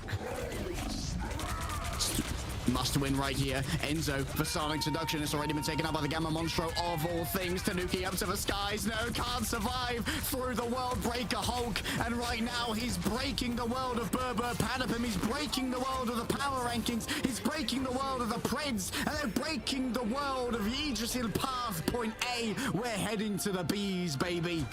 And this is where Brbrpatapim is starting to maybe dread their attacking side when it comes up. Every meter is going to matter, and there's no ultimates available to stop things happening. Knuten, so close to having another final judgment. We're also very close to having another Horn of Proteus. Tanuki needs to survive here. He needs to back out. He has some more of this support, but it has to be now for Brbrpatapim. Tanuki trying to avoid getting 3-0'd here, but Knuten is keeping the pressure up. Enzo has to desperately try and disengage behind the physical cover. That's where you're safest from this one. Tanuki just has to hide away to make sure that this ultimate passes. Now Knuten misses heading up to the high ground. Could find themselves honorable. Eternal bonds are going to be exchanged right now. Ducky heading in towards the back with the Eye of Agamotto. No player stunned for now. Enzo must have responded well to it, and that means that Smashnez could not convert on the Horn of Proteus. Polly in the back is starting to really find the cracks in the armor and digging in their claws to make sure that they are going to be cracked asunder. Brbrpatapim took their time, but they halted Zero Tenacity's push. They only have 20 seconds more to work with total in the time bank. It could have been done and dusted. We could have been on the next map at this point, leg day, but no, Zero Tenacity are refusing to go down. It's not even that they're scrapping for a close series. They're scrapping for a very clean and decisive 3-0 at this rate. Brbrpatapim, even with everything lined up, even with the changes that they made to their draft that seems a lot more homogenous to what we're used to seeing, it isn't working. Because Zero Tenacity have so many little clever ideas, so many kooky compositions to rely on, there is no way for Brbrpatapim to silence this. Just some quirked up gamers, ready to bring in new looks all the time. Smashnez and Knuten both sitting on 43k damage at the moment, by the way. Credit to Alex and Ken, they are absolutely pumping out their heals right now. 73 and 74k apiece. Sheesh. It's required of them, expected, because they are a glorious strategist duo. But it really is a case of just how much damage has been thrown out from Zero Tenacity too. And so much of it is just burst. It is a lot of like trash damage as well. Knuten's going to break down as many barriers as possible. And then just Smashnez hot shotting from distance. Brbrpatapim have to build all of this up slowly and surely. And it's going to be hard to just find that first pick in order to make this a swift 6 versus 5. Knudsen picking their targets carefully, but Polly is going to start to have access to that backline. This is where the danger starts to come when you're facing Brbrpatapim. This makes space for Pokey. Smashlins is already grabbed. Must have used the Blessing of the Deep a touch too early. Knudsen finds themselves broken down. Out come the regeneration. The mains of Polly can't be punished here. This might be a big opening for Brbrpatapim to try and work off here. A nice angle for Pokey to bring out the culling turret to start carving through Zero. Tenacity grabbing 2 already. Ducky's just going to keep this card contested, but remember, if your Doctor Strange is the last to fall, that means that teleporting back is not going to be on the cards. It means that you might have his portal for some of these later fights, which I think is what he would prefer. No extra time allocated if Brbrpatapim do hit this. It's more about the positions of where the spawn doors are going to be. So here, Zero Tenacity happy to give this up. They know exactly how much space they have to work with. Really now, it's just one good fight. All they need.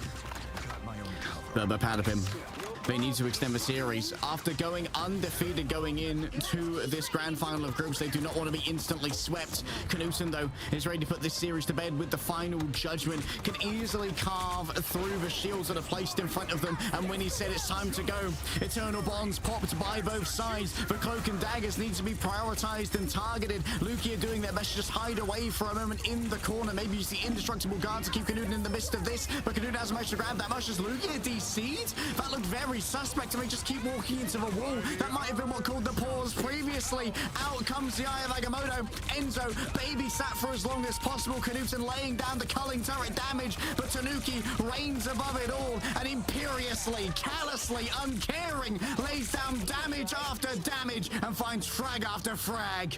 Yeah, I don't think Lugia is there. He hasn't turned into Hulk or anything, so currently now it's just a run back for everybody else in Zero Tenacity. About 20 meters to play with, and Polly having a freedom charge means that they have a little bit more to work with. I don't think there's going to be any chance, actually. The ball play is going to be right on the edge, and no! Brbrpatapim at least take a map, but frustrating circumstances to say the very least for Z10. Better now than sort of in the final map, potentially, but still, you're going to be a little bit miffed that you didn't end this 3-0. Oh, you are going to be a touch miffed, but it could have been anybody's game. Sometimes the misfortune strikes when you least expect it. Alex getting a well-deserved MVP for a Lunar Snow performance that boggles the mind. Brbrpatapim, they are back in this series, and we're heading to a map number 4. We do get to see a little bit more, and this is also because we sort of mentioned about like the picks and bans when it comes to maps. You now have free reign, if you're Zero Tenacity, to pick whichever map type that you want. Domination is now back on the table because we've played through Domination, Convergence, and then Convoy. So at least now you're on sort of the tournament point of this groups. You can choose any other map that we haven't seen so far, at the very least, to play up here. So we get to see, I mean, let's have a look at a couple of options, because we have seen Zero Tenacity pick Araco against Brbrpatapim on Friday. But it was a pretty bad loss on it. They attacked first, they got pretty much to the end of the first checkpoint, couldn't get it any further, and then Brbrpatapim pretty much sort of matched it at that race. So is that going to be the choice that you have realistically? It has been the only map choice that they've shown thus far, but with Domination available, you could go to the likes of Krakoa because you have a good result there.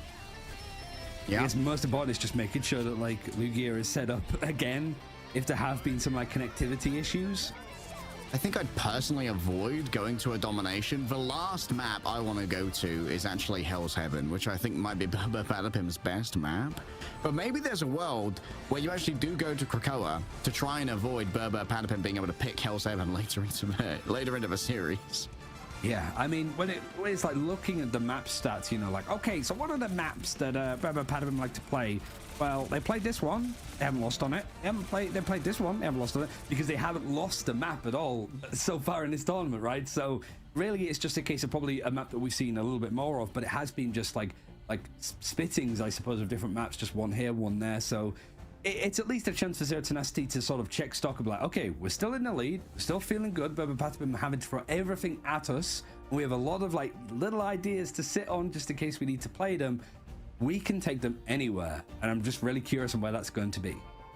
Yeah, I maybe like to see something like a symbiotic surface. I think that you've got a real point that Krakoa could have some legs to it, especially if we see Valuna make it through the draft. We've seen Hawkeyes decimate on Krakoa when combined with Lunar Snow, and we know that Knuten's got a good Hawkeye in the back pocket. However, for the moment, we're going to give Zero Tenacity a chance to collect their thoughts, talk it out, and decide where we're going for map number 4. Do not go anywhere during our break.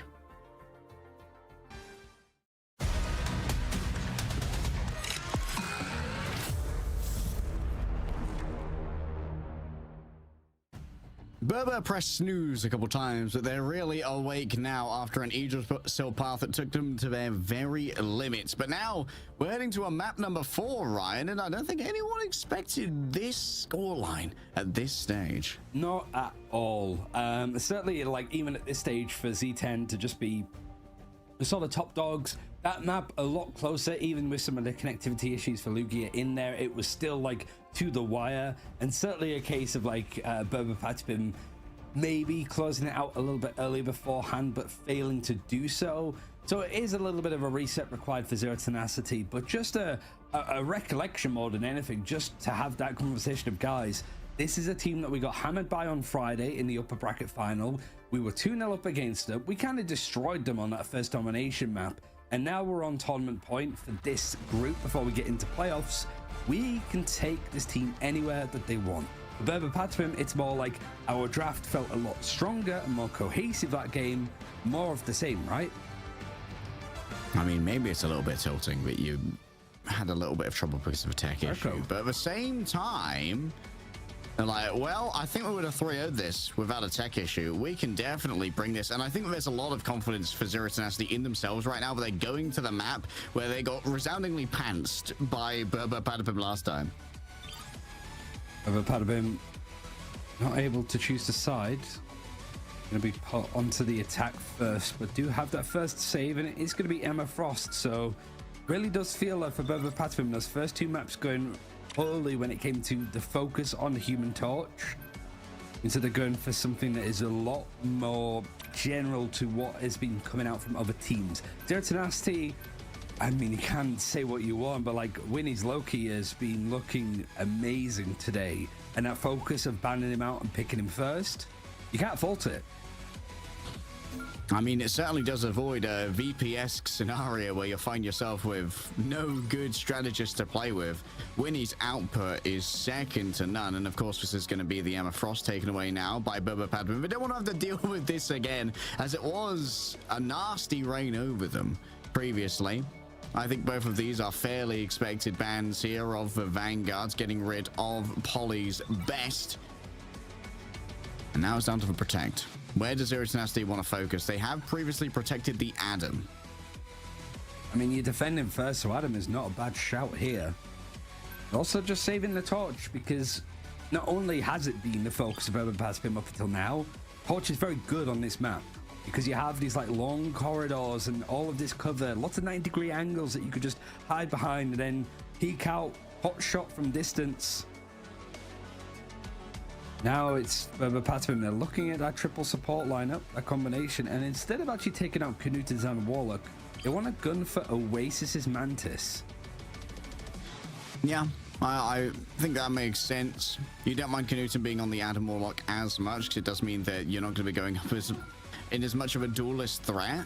Still, there's a prioritization here towards Pokey Sarlocke, which does have a lot of value in its own right. Getting rid of Valuna Snow here would be very advisable, as Alex was putting up some absolute numbers on it previously. The right heroes could make all The only concern I have about it is more in the sense of like the Human Torch is still available for Tanuki. So we can see that Human Torch versus Human Torch. You know, you ban out the Luna, at least you stop like Idol Aura, so it's a little bit more of a case of like, without the Torch, then Tanuki just goes to something else. You get Lunar Ultimate, but then you have saved Loki, so them getting Luna isn't too shabby at all, because you could just copy onto that. But I guess you're also wanting to copy onto Cloak and Dagger at the moment, because you get that Terra Cape, you get that damage boost, and then a really nice ultimate with the Eternal Bond too. And the duration of it being a lot longer means that you can just basically eke it out for every little second and get as much value out of it as possible. But I don't know if this is going to be the last map of this best of 5 final for Group A leg day. But I want to keep this gravy train going because this has been such a good series to watch. And it makes me very, very excited for playoffs next week. Oh, I've been having a fantastic time with this one with you, Ryan. I mean, to expand on your point about the God of Mischief copying Cloak and Dagger as well, an extra Terror Cape is not to be underestimated. It has been somewhat meta-defining. If we had to choose one ability, it has really changed up this meta going into Ignite Stage 1. Oh, this is just out of the doors at pace as well. If you got Ken over on the Mantis this time, so Zero Tenacity not really given a moment to set up. This is just almost a brawly approach, and Tanuki is on his old main. He's back on the jet. A singular Vanguard in the form of Polly here, and they are not going to be sticking around for long. It's Winnie who draws first blood here, getting the knockout when it was at its most vulnerable on the side of Polly. I believe it may have been stunned up potentially by an exile from Lugia. It's very similar for Brbrpatapim set up on Midtown as well, where you have like the Penny Parker setups and you go for the Squirrel Girl, like Enzo moving over to Punisher. He's on a controller, by the way, and he's on like one of the hardest hit scans to aim. But the whole point is to hold down that left control, hold W on the keyboards, and go in for these fights for Brbrpatapim to create some space. The unfortunate truth, though, it's been a minute and they haven't really gone anywhere. Brbrpatapim have disengaged here in order to try and avoid Winnie's usage of the Eternal Bond, and I imagine they are just going to wait out for 12 or so seconds now, just allow Enzo to keep building up towards their own ultimate. Oh, here we go. Oh, this is going to be the Jeff Nado. Tanuki's ready to go with this. Can Pokey be shut down quickly enough? It's afflicted with the culling debuff. It's perfect there from Knuten. And just a second too late, Knuten. Oh, the shades of old. The nostalgia. He knows. Right now, and he is nodding his head. Yeah, I'm that guy. He knows what POV we were sat on and watching there. And he loves to play up to the cameras as much as possible. Brbrpatapim pulled out a similar strategy to this as well when they're attacking last time in Zero Tenacity. Despite not really having chance to maybe VOD review because of the games that they've had to play, they've learned their lessons nicely. Brbrpatapim switching stuff around. Tanuki now over on the Wolverine, Enzo on the Hulk. 2 minutes has passed. Half the time bank is gone. Fastball special on the docket here. Going to be very difficult for Ducky to try and deal with. Blasting of a deep can maybe be forced out here, and indeed it will be. Smash Nets can be grabbed out of the air by Enzo, but already just grabbed out of the air instead by the Wolverine. Unbreakable Guard is going to be applied to many members here of Brbrpatapim, so he's finally starting to get some forward momentum and force a disengagement from Zero Tenacity. Enzo is in. Seeing a little bit of that Insomnia play, which is going to send nightmares onto the side of Zero Tenacity. The Mach 10 Wolverine potentially flying through the sky hasn't actually shown up yet because it hasn't been needed. Enzo is really pushing the limitations of this Hulk to dive right into the backline. He's created so much space and hasn't had to use that Hulk smash to go super turbo mode. He's still finding picks like that. He's still going. Everybody ganks until you face the Hulk on the rollers. Rolling on forward, playing to... Oh, too late to save Polly. Ken held onto it for a moment too long. The invisible boundary is now going to be without one of their Vanguard. Smashness could not see where they were placing their ultimate, and so did not get too much off the back of it. And Pokey in the back with the Dance of the Butterflies just tears Zero Tenacity asunder. Moving back to the floor of Colossus, you need to pay some attention to Lugia, who's keeping this one contested. Now the World Breaker Hulk is going to be even more troublesome. Still Smashness should be easily overwhelmed back here. Lugia mind controlled. The remainder of Zero Tenacity have made it back in time though. Somehow the stall was good from Lugia. It's crazy. This was just looking like more time, but maybe more big ultimates having to be used for Brbrpatapim. But now it is just flat out that they're able to go for another engagement and another fight here. You have got Knuten that moved over towards the Doctor Strange. He's been taken out, and it still feels that Brbrpatapim are going to be pushing onto the second point eventually. It feels almost inevitable. But then moments like that happen. Ducky's found a pick over onto Pokey. You've got Knuten flying back as the Iron Man, and this fight is still ongoing. This is so much time. It's into OT. Tanuki forced to dive in. He has the last stand, but all of these bodies from Brbrpatapim have to stay on the point. Finally, they get it across the board, but Zero Tenacity must be thinking, damn, we did well to buy so much time there. Tanuki cashes in on the protagonist aura to find 2 final hits when they were the most needed, but Brbrpatapim they're being stretched to their very limit here, Ryan. We expected this to be a quick 3-0 for Brbrpatapim. Zero Tenacity's capacity to iterate on their gameplay and improve is remarkable. We've heard so many stories of teams that, like, in scrims or after bad results, have got the staff or just the intelligent players to bounce back, realize what they did wrong, and iterate on it and improve. Zero Tenacity was definitely a dark horse in this tournament, but the actual level that they're able to do this on is crazy. Brbrpatapim are also being creative now, which is nice to see, but it is really having their resources stretched. World Hook coming through from Enzo, and Tanuki has had this last stand for a good amount of time. Now he's going in with a dash, but Knuten responds in kind by taking out Ken. He goes for the resets, or at least is trying, but going on to the heavier, tankier Hulk, it's not going to get that cracking impact back. Pokey not able to get too much on the back of a dance of the butterflies, and well, not too much gained off of the Namor ultimate either. The Horn of Proteus, the sound may have filled these halls and reverberated proudly, but in the end, the event feed had nothing there to deal with it. Pokey's gonna try and disengage, stealths away.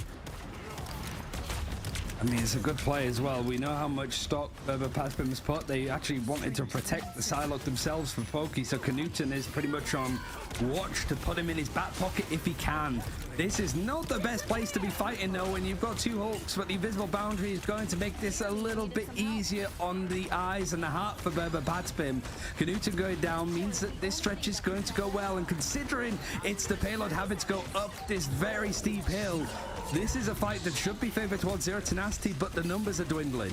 No strategist ultimate though, so how do you deal with the damage coming out of Lugia? Grabbing him by the throat is a good start, and reducing the HP to 0 is an even better one. Puny Banner can't stand up to all of the damage coming forth, but guess what? Knuten has swapped over again onto the Doctor Strange. The pentagram of Ferala is going to open, and Ducky might be ready to go for a little donkey number 1 here with the Strangling Prison, who's already cut off most of the strategists. Has to worry about Tanuki dragging him down. The rage is good, and the frags are better. Yeah, they're grabbed away temporarily by their counterpart, but Knuten's next up on the dining menu, and it's an all-you-can-eat buffet for Tanuki. Carving through with a steak knife and a grin on his face. The rage is maximized, and the attack should be good. Polly with Diamond Fist carves through Zero Tenacity's defense, and we're heading to the last point of Morocco. Yeah, like a good meal leg day, you want to savor every second, and Brbrpatapim had to. They were in OT. They didn't have much else to rely on other than the bodies on the clock and the time that they were working with on the fuse.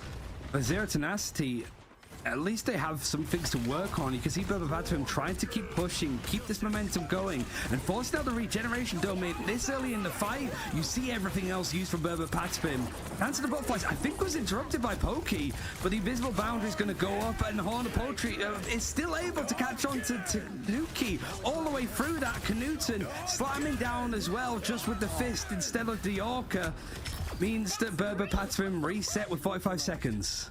Pokey, no, the headshot from downtown. Oh, that is disgusting, Ryan.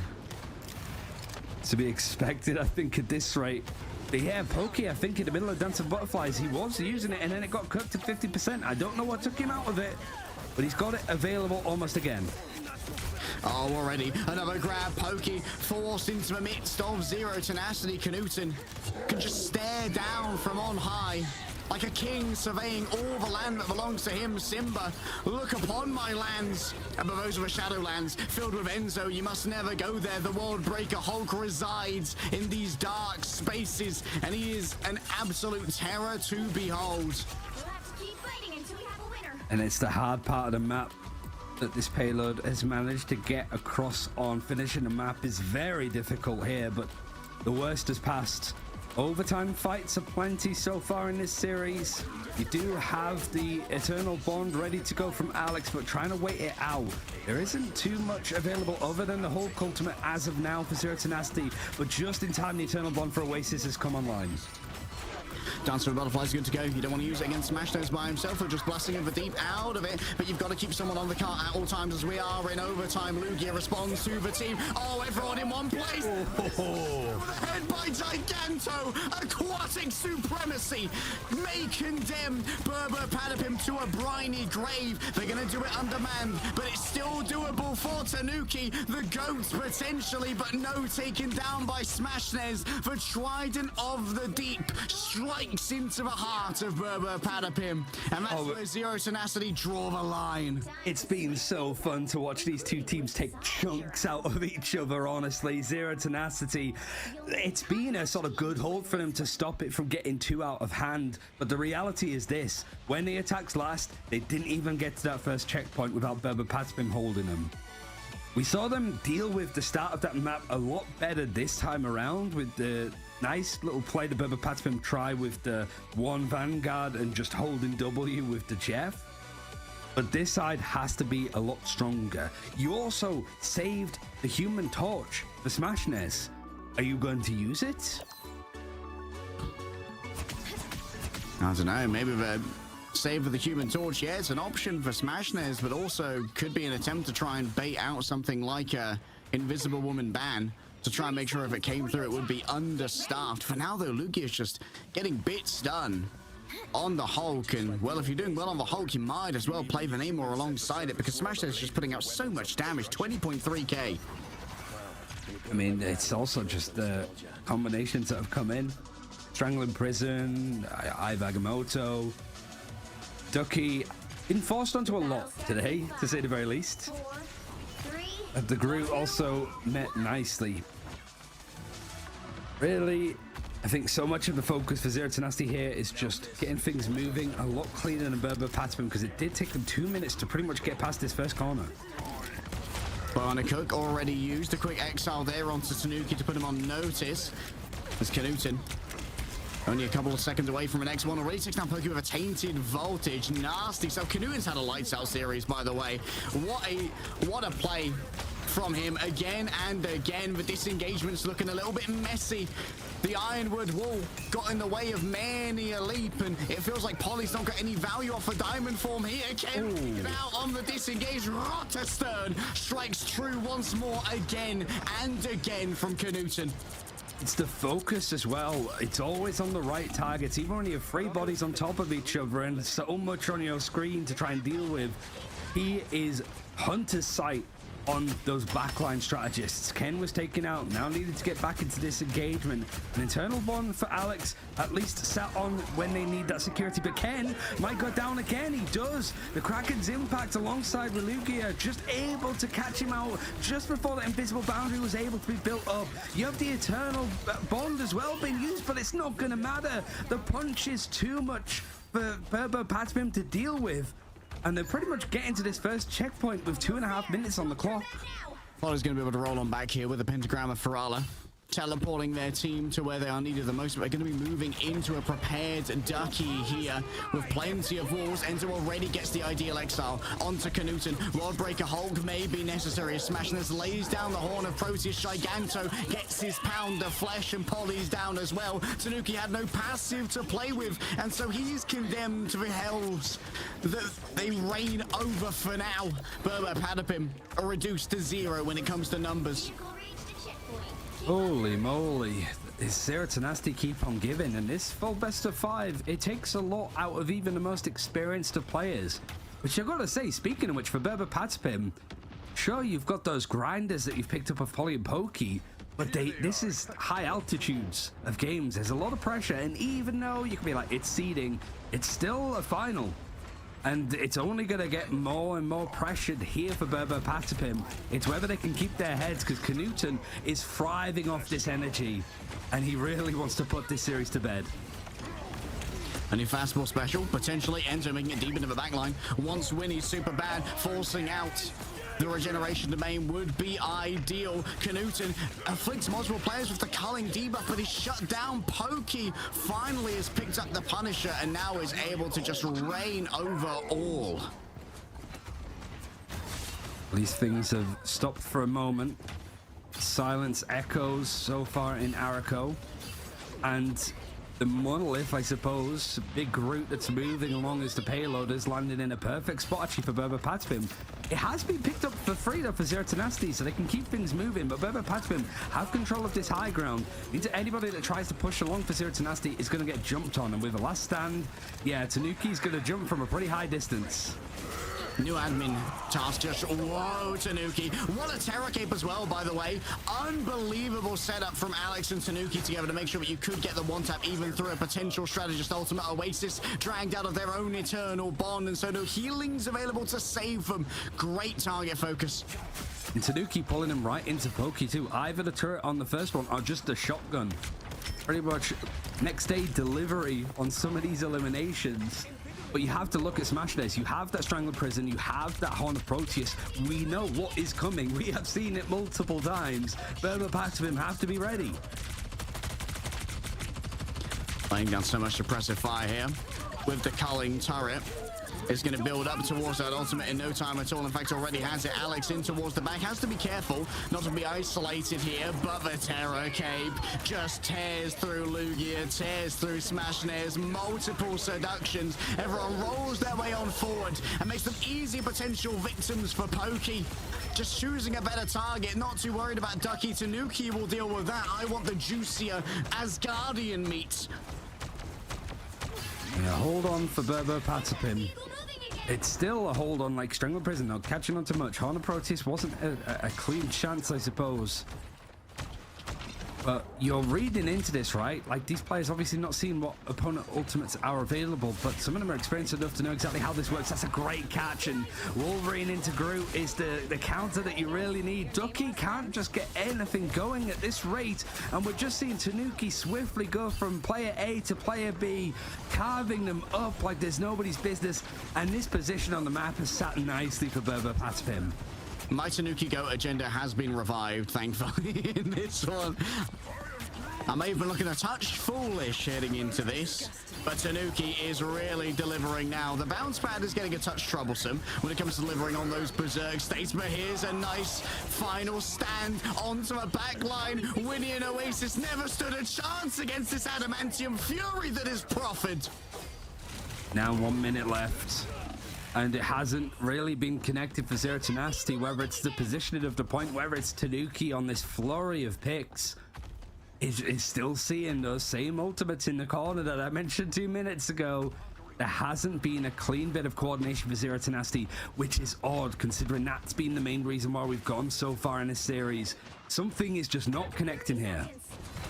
Oh, the geography can be very stifling here. Ducky is continuously accosted by Tanuki, but Knuten has everything they need now. But no, Tanuki's game has to use the Feral Leap to get on out of there. However, already the regeneration domains from Loki have come on through. Smash this need to find some real value out of this. An enraged Gamma Squid is going to start to lay down so much damage. In the back, you've got to worry about Polly as well. Gets the indestructible guard from Ender before moving into the World Breaker Hulk form. Polly taking so much damage. Stuns coming through onto a Cloak and Dagger. And now it needs to be Knuten. It's always been Knuten, but unfortunately the culling isn't delivering on the debuffs. The resets aren't there. Pokey stands within the invisible boundary, untouched, unbothered, unmoisturized, but still in their lane and still delivering. The overtime ticks down, and Brbrpatapim bring us 2-2. Full 5 mapper in this final of Group A. And there's life in Brbrpatapim. A terrible start for them, frankly, as they tried out some different ideas. And even on the maps that we saw Brbrpatapim cleanly win against Zero Tenacity previously, it's going a little bit further. These fights are going on a little bit longer. And I'm so glad that this has gone the distance, because I love both of these teams. I want them to do well in playoffs and obviously beyond if we see them at some international lands. It's more the fact of, like, as a neutral, this is just some really entertaining Marvel Rivals. The mind games when it comes to the drafts, the maps, the picks, the coordination and the synergies between characters, team-ups, and their ultimates. It's everything you would want to see from Marvel Rivals esports. I mean, this is prime EMEA here. We have moved past VP automatically win. We have so much competition in this region, so much talent. but no one can stay on top for long. And we still have yet another grand finals from Group B to go after this, but I feel like we've almost seen everything that esports has to offer already, and we still have a map number 5. We're looking at a potential reverse sweep. And it's the same thing for Zero Tenacity here. They can't go to a convoy map. It has to be convergence or domination. Where exactly do you feel is like the best opportunity? Because right now, it maybe seemed like Brbrpatapim missed their warm-up scrim, and the first couple of games were that, but now they are certainly going, and even with Zero Tenacity playing as well as they are, it's starting to wane. I imagine like the energy is changing, the exhaustion is starting to kick in a bit more. But for Brbrpatapim, they are used to a good best of 5. They've taken Virtus Pro to a fair few of them in the past. So now they want to be able to cinch this one out. Maybe frustrated that they went this far in the first place, but it's better late than never, I suppose, and being able to win out this BO5. Well, I mean, they came in as our winners bracket team. We were expecting almost a quick 3-0 in favor of Brbrpatapim here, but Zero Tenacity, the degree to which they've been able to grow over the course of just 2 weeks of Marvel Rivals Ignite has been incredible. But now their fate is in their hands. They get to choose what map we go to next and what map we go to last, Ryan. They are going to be calling the shot to try and deny the reverse sweep. Where are we going and how's it going to go down? You can only find out after this break.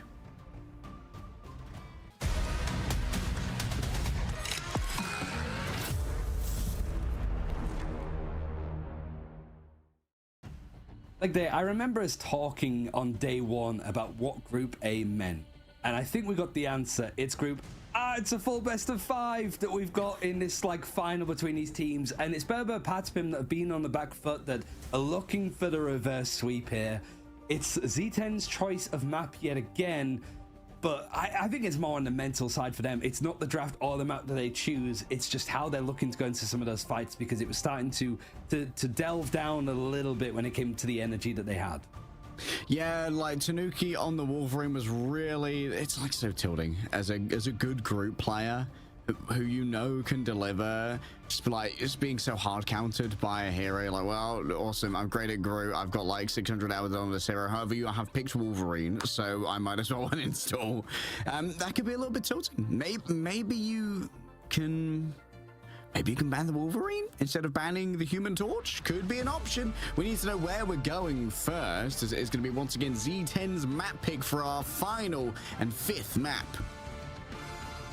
It's all up in the air for these two teams, that whilst it has the asterisks of not changing too much about what next week is going to look like in playoffs, other than your first opponent or what side of the bracket you're going to be on, it is going to be Krakoa ending on the domination, which has been a good map for both sides. 2-0 are both of them, but there's always that element of Brbrpatapim on domination have always been good. They would always take Virtus Pro to these maps and beat them there.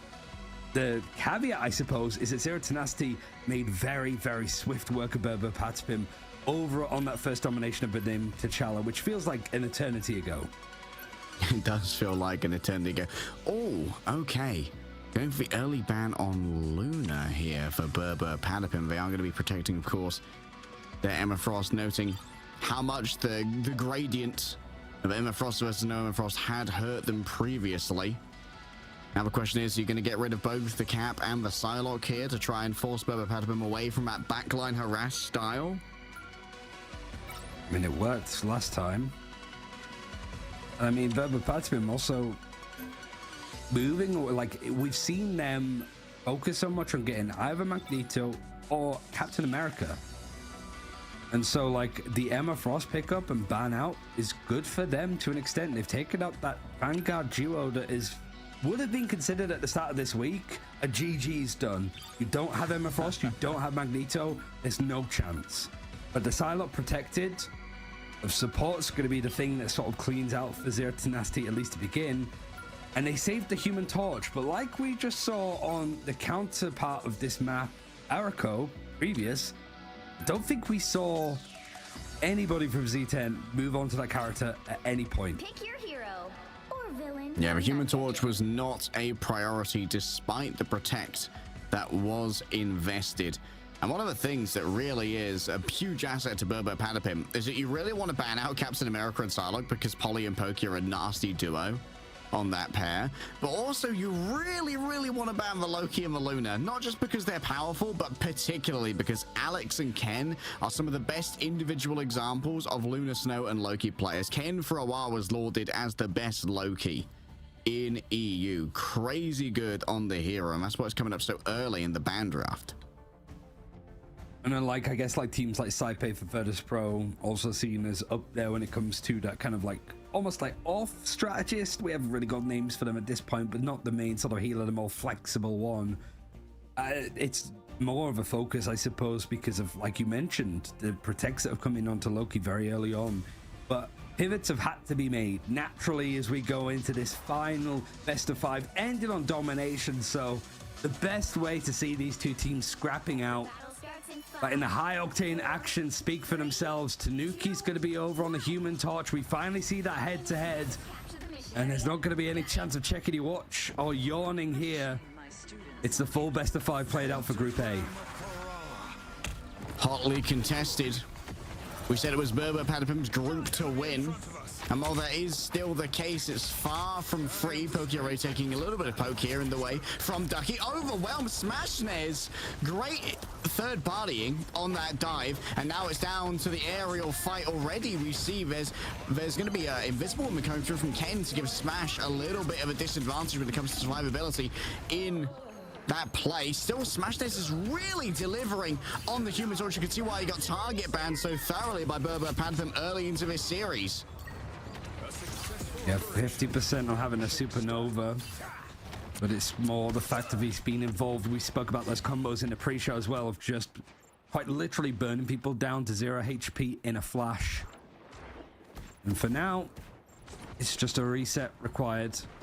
Most people on the characters that they would want to be on, certainly for Brbrpatapim, it's a little bit different. Seeing Enzo pull out the Hulk a little bit more certainly raises an eyebrow, but it's not too shocking. The Vanguards do feel pretty good to use in a varied set of scenarios. But Canute, he's the player to watch, right? He's been so impactful, and certainly these final judgments, it's going to be hard for Brbrpatapim to take this point of how immovable Zero Tenacity tend to be. Ducky falling early, but Enzo traded in response. Oasis being down means that maybe it's a little bit harder to get some value out of Winnie's God of Mischief, but wouldn't even be generating it. Pokey so nasty when it comes to the Psylocke. You've got both strategist ultimates now for Brbrpatapim. It was before when we were going back to Benim T'Challa that Zero Tenacity were taking the point and holding it to like 80% on the board. The Brbrpatapim, that's like the cleanest fight that they've had on domination so far, maybe even some of the cleanest fights that they've had full stop today. Oki just chipping through, Dance to both fights available. In fact, a lot building up. This is going to be a hell of a fight coming out next, and Lugia Freedom Charge might be the thing that starts this engagement as they try to eat their way forward. Actually, it's going to be the Eternal Bond. Now, Final Judgment burrowing on through against Brbrpatapim. Not quite finding the picks. And in fact, it's the stab in the back from Ken that finds that first elimination as things are trucking up for Brbrpatapim. Oh, maybe get mind controlled in the air right here. There's the attempt at the eye of the Agamotto. Both Alex and Ken are falling on down. Brbrpatapim are going to have to do it with whatever health pools they already have, and they're going to expand them considerably as the World Breaker Hulk takes to the stage of a massive health pool to work with. But against Zero Tenacity's raid fires, it quickly reduces to 0. And that looked like a really uncomfortable fight for Zero Tenacity, that they were going to lose it. But just Ducky's Eye of Agamotto catching on to both strategists. We've seen so many like 3, 4, 5Ks when it comes to the stuns of the Eye of Agamotto. But just getting the backline and then the follow through to take them out was key. And that's where Zero Tenacity have been incredible in these fights. The target prioritization, the focus to take out some of these big players. And Brbrpatapim fighting with no ultimates, nearly no ultimates at all available. It couldn't be further away for them. Polly needs to be punished for this aggression. They can't be allowed to move up this far with a fully charged beam. Lugia is already falling low, doesn't have the World Breaker anymore. And there's a quick bit of peeling coming through from Smash. They're trying to knock back that Polly from where they are the most dangerous. Enzo playing around the outsides, is playing as the Scientist banner, so not quite as dangerous as they would otherwise like. Finally back into a form. Great accuracy coming through from the Gamma Blaster. 96% in favor now of Zero Tenacity. Ducky One already has their Eye of Agamotto ready to go into the back line. Need to worry consistently about both the right click from from the cloak and dagger and the force physics of the invisible woman to try and shut it on down. Alex in the midst of all of this gets Ken.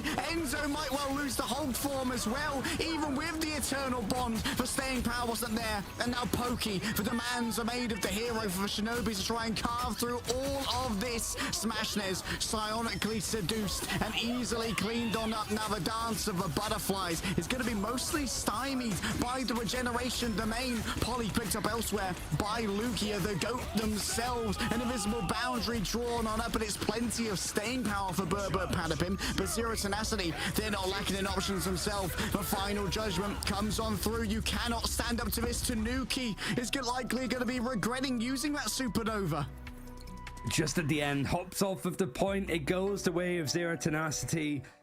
And the reason that we got to this best of 5 is starting to show all the way back on that first map. Just the fights, the cleanness of it. Brbrpatapim, it was a big dedication with the ultimates they had available. They lose that engagement, and then they're just on 15 to 20% ult charge going into like the final engagement. There's nothing there to work with. And Smashnes, 10 and 2, 4 final blows. It's just the worry, the concern that Brbrpatapim had against him is really starting to shine. He's had a fantastic day, but to finish on the character that was initially being banned out before, it almost feels like a victory lap. There's a chance still here for Brbrpatapim. Any tricks that they have, any aces up the sleeve, they need to come out here. If you have any ideas, now's the time. Ducky looking to get aggressive early on, using the portal. Lugia is going to be demanding attention as they roll on through here. And straight onto a point here. They want to try and set up Canuda for success in the culling turret. Trying to work out exactly where this engagement is going to start from, and it is more of a straightforward play. Pokey moving over towards the Ultron means that you have these double flyers. Looks like we've seen a little bit more of this kind of stuff in the past, but it's not really that successful over on Benim T'Challa a little bit earlier. These first picks have been going the way of Benim T'Challa, and you can sort of see just how close it's getting. But the supernova that was saved on one side from Zero Tenacity is actually going to be taken out by the player that used it right at the end. Tanuki, very clean, but Lugia is keeping these fights going. He's been an absolute threat, and Z10 might be able to take this point first. Diving down into Eternal Bond did not serve too well for Tanuki. Pokey reigning above it. Oh, Ducky stuns 2 strategists, manages to finish off one, and Pokey's going to be hard pressed to try and survive as the other Alex, overwhelmed, became the cloak form, but couldn't go to the Dark Force dimension fast enough. And Zero Tenacity now back in control. Enzo switching over to the Doctor Strange, so wants to try and copy exactly what Ducky's been able to do. There's so many options. If Zero Tenacity do end up taking this final, who could be the MVP for them? Because honestly, everybody's had a blinder. Enzo has to worry about the backline in before. I'm just seeing exactly what corner that he can sit on, whether these sort of positions are being cleared up, and exactly keeping an eye on where Tanuki and Pokey are going to be going down, because Tanuki having to use that team up with Invisible Woman to keep themselves going, and the Rage of Ultron more used defensively whilst the Invisible Boundaries met with a final judgment. Oh, the invisible boundaries broken into here by Canute, and Enzo barely stood a chance. Still maybe had dreams of the Eye of Agamotto opening and revealing the win for Brbrpatapim. Tanuki just has no cover to play with up here, so Smashnes and Canute can combine to destroy him. Yuki has another freedom charge. Considering how many players are up in the sky, he's still able to wail on people on the ground, or whether he's decided to just, I fly now. New Captain America, but honestly jumping down and just making things hard. Oh man, Tanuki does have the supernova, but I do think Brbrpatapim look a little bit lost here with how they're looking around the map. A supernova to try and break into this. Winnie still has the God of Mischief in the back pocket if it's needed, but Ducky flew into the Cyclone. It's a weather event where flying is unadvisable. Tanuki with the 3K. Oh, we demanded a GOAT performance to try and bring themselves back into this fight, and you better believe that Tanuki is ready to deliver on that one. A quick turnaround in favor of Brbrpatapim to save their series. Yeah, maybe Ducky flying a little bit close to the sun, because he flies right into Tanuki that finds himself a perfect opportunity. Brbrpatapim are used to these scrappy engagements. It might be a sort of newer comp that they're playing with the Ultron combination, but they're used to this. It's just keeping the pressure up at Zero Tenacity. This is new grounds. This is where players really carve themselves under pressure into diamonds. And that diamond is going to help them augment their way onto the site with a freedom charge, that extra HP to go for this engagement. Whilst you have the Eternal Bond, keeping people tapped up. It's actually going to be a complete reset from Zero Tenacity as they go for the pole. Beautiful bait. Exchanging the freedom charge for the Eternal Bond, I think is incredibly valuable. Here comes the Rage of Ultron. It's going to be a lot of damage laid on down, but it's mostly converted into healing by that regeneration domain that was deployed by Winnie. And now Smashness is going to be exchanging fire. When it comes to the aerial duel, it should be Smashness who's consistently losing because of what Pokey brings to the table. Now it's time for Supernova to rain down from above. A good dodge away from the Doctor Strange's attentions. Ducky heads towards the back. Pokey and Ken are both stunned. Soul separated from body and flesh separated from bone. Canute and Carves through all and sundry with double miniguns in each hand and a smile on each face. It's Winnie finding the final blows, and Brbrpatapim gonna have to TP back. You've still got a chance. It's everything on the line now. Whether they're going to have time, actually, yeah, it actually forces just one of the players to go Spider-Man. Tanuki's going to go down, so this is immediately a 5 versus 6. Turret from Canute and set up. That was the ideal angle. So much damage coming on through. Pokey never stood a chance. Immune to the CC of the Eye of Agamotto. And the pockets there from the Doctor Strange to defend the Cloak and Dagger, who was stunned. Zero Tenacity have done it. Brbrpatapim can't get through the portal. 3-2. A reverse sweep denied. And a brand new crown on the head of Z10. Potentially a Canoe era coming in with Zero Tenacity. Looking good going into playoffs, coming out as the first seed. Knewton was saying in so many interviews, whether it was podcasts before the event happened or in the post-game interviews after games like this, that they deserved a little bit more recognition and they felt the teams were underestimating them. I do think that Brbrpatapim went in with the right ideas. They knew not to underestimate, but it's almost like they put too much focus in certain areas. That was a blind no. It's the small things, right? It's after every single Eye of Agamotto Ducky gets. It might connect onto two people, and if it's one of them's a strategist, they're dead. They are down in an instant. The follow through is always there. The ultimate combinations. It's the every single time that it matters. Zero Tenacity nail it. They dot their I's, they cross their T's, and they have found themselves first seed out of Group A. Well and truly stun-locked right here, right now. Right, what did we just witness on Krakoa as well? I mean, Brbrpatapim, they're so good at domination, but Zero Tenacity take 2 of those maps away. And this could have even been a 3-0 in a world where Lugia's PC had hung on a second longer. Yeah. That's the reality of it.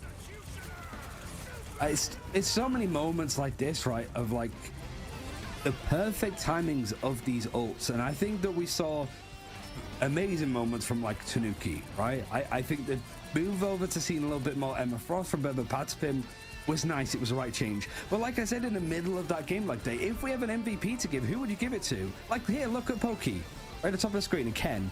The 2 players that were stunned, Ken is gone instantly. Every single time that we saw the Eye of Agamotto, the people that it hit were out of the server straight afterwards. Every single time from Zero Tenacity.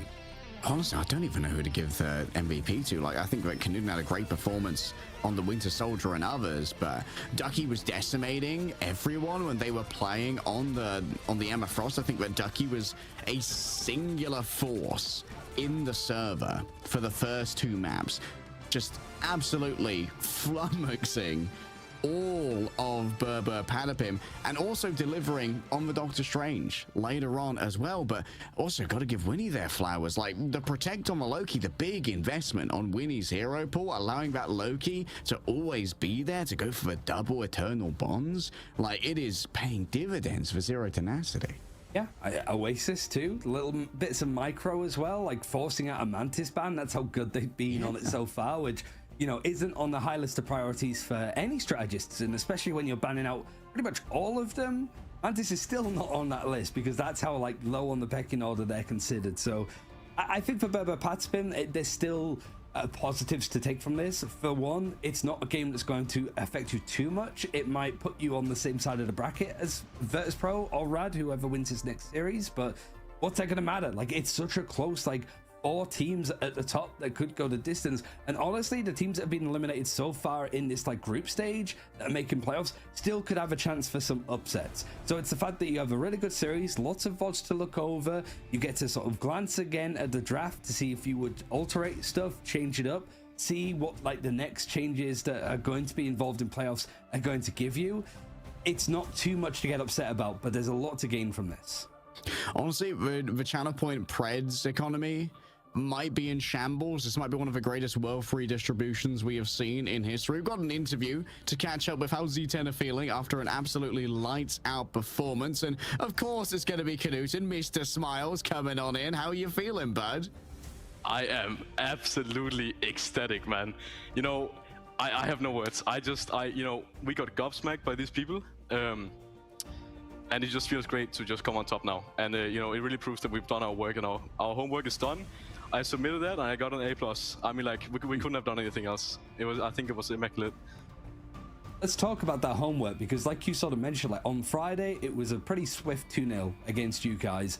It felt that they went into this final with more stuff that they had changed with their drafts and stuff than you guys did. Like, what was it like refining the playstyle for you guys? Was it changing bits of the draft? Like, what did you change going into this game? And do you think they changed too much with like the focus on the Human Torch ban to begin with?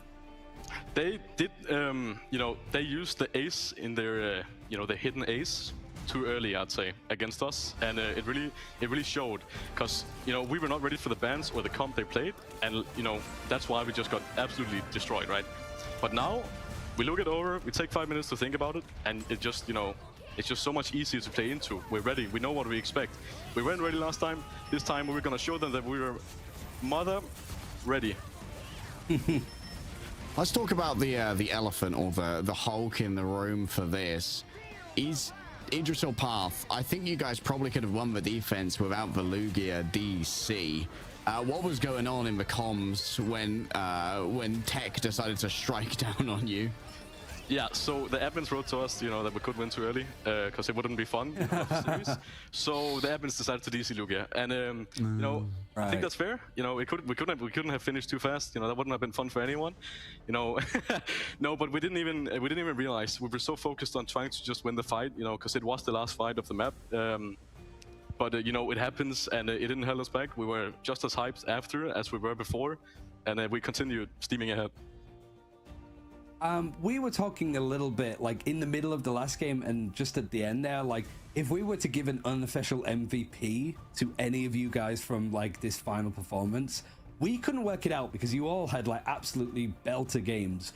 Who would you give it to? Because there's elements that we don't see, right? Like who is like the person talking about focusing on comms? Because every time there was like a stun from an Eye of Agamotto or a Strangler Prison, the strategist always went down first. Every one of you was focused on the right target consistently. Even you, just taking, I think it was on Arako, just taking pot shots at Alex. You were so focused at getting the picks there. Who would you give the MVP for your team to? Because you all played amazingly. What behind the scenes do we not get to see that deserves highlighting? You know, we have our manager, we have our coach. Those are two people who really help. Also me personally, but the whole team out. I'm a very inexperienced hero shooter player. I don't want to give the MVP necessarily to them because I think we all did our part. I don't want to point out one single person because I can't describe how proud I am of my entire team of coming in, keeping up the mental game after losing with the DC. Like, I am so proud of every single one of these players on my team, and I know they're going to go far. And same goes for management, same goes for everyone. You know, there's just love all around at this point because I'm so proud of everyone. Oh, no docs, but I noticed you've got a different background to our previous interviews. You guys boot camping right now? No, it's been a very heavy month for me because I've been moving around. I moved apartment, so you know, it's been very hectic. But I'm here now. I'm sitting in a fine shirt, and I'm here doing the interview because we just beat Brbrpatapim. I mean, like, it cannot be greater. It just cannot be better. I'm here smiling. Life is good. I remember you saying in podcasts before this and when there's interviews that people are not putting enough respect onto you guys, that you're being underestimated. This must feel vindicating almost. Like, is there anything that you want to say going into playoffs now? Because you managed to just bounce back and you're at the seat of the table of like the EMEA powerhouses going into playoffs. So what do you have to say for your opponents for next week, I guess? You know, what's more... Oh, your microphone's gone, I think, a little bit muffled. Hello? There you go, you're go. back. It was too brutal for broadcast. My headset isn't working. It's been struggling sometimes. No, what basically is going on is that, you know, we want to fly high. We're gonna fly high. We're flying high right now. If you could hear the Discord, like it sounds like they're speaking Russian because I don't understand the word. But like we want to fly high right now, but we're gonna maintain a steady stream ahead because we won the seeding. It's really, really advantageous for us, but we haven't won playoffs yet, all right? There's gonna be so many amazing teams in this playoff, and we're gonna keep our head in the game, and we're gonna keep focusing until we do win. All right. Thank you so much for coming to talk to us, Knuten, and congratulations again on a massive win. Best of luck making it to mid-season. Thank you. It's been a pleasure. That was Knuten from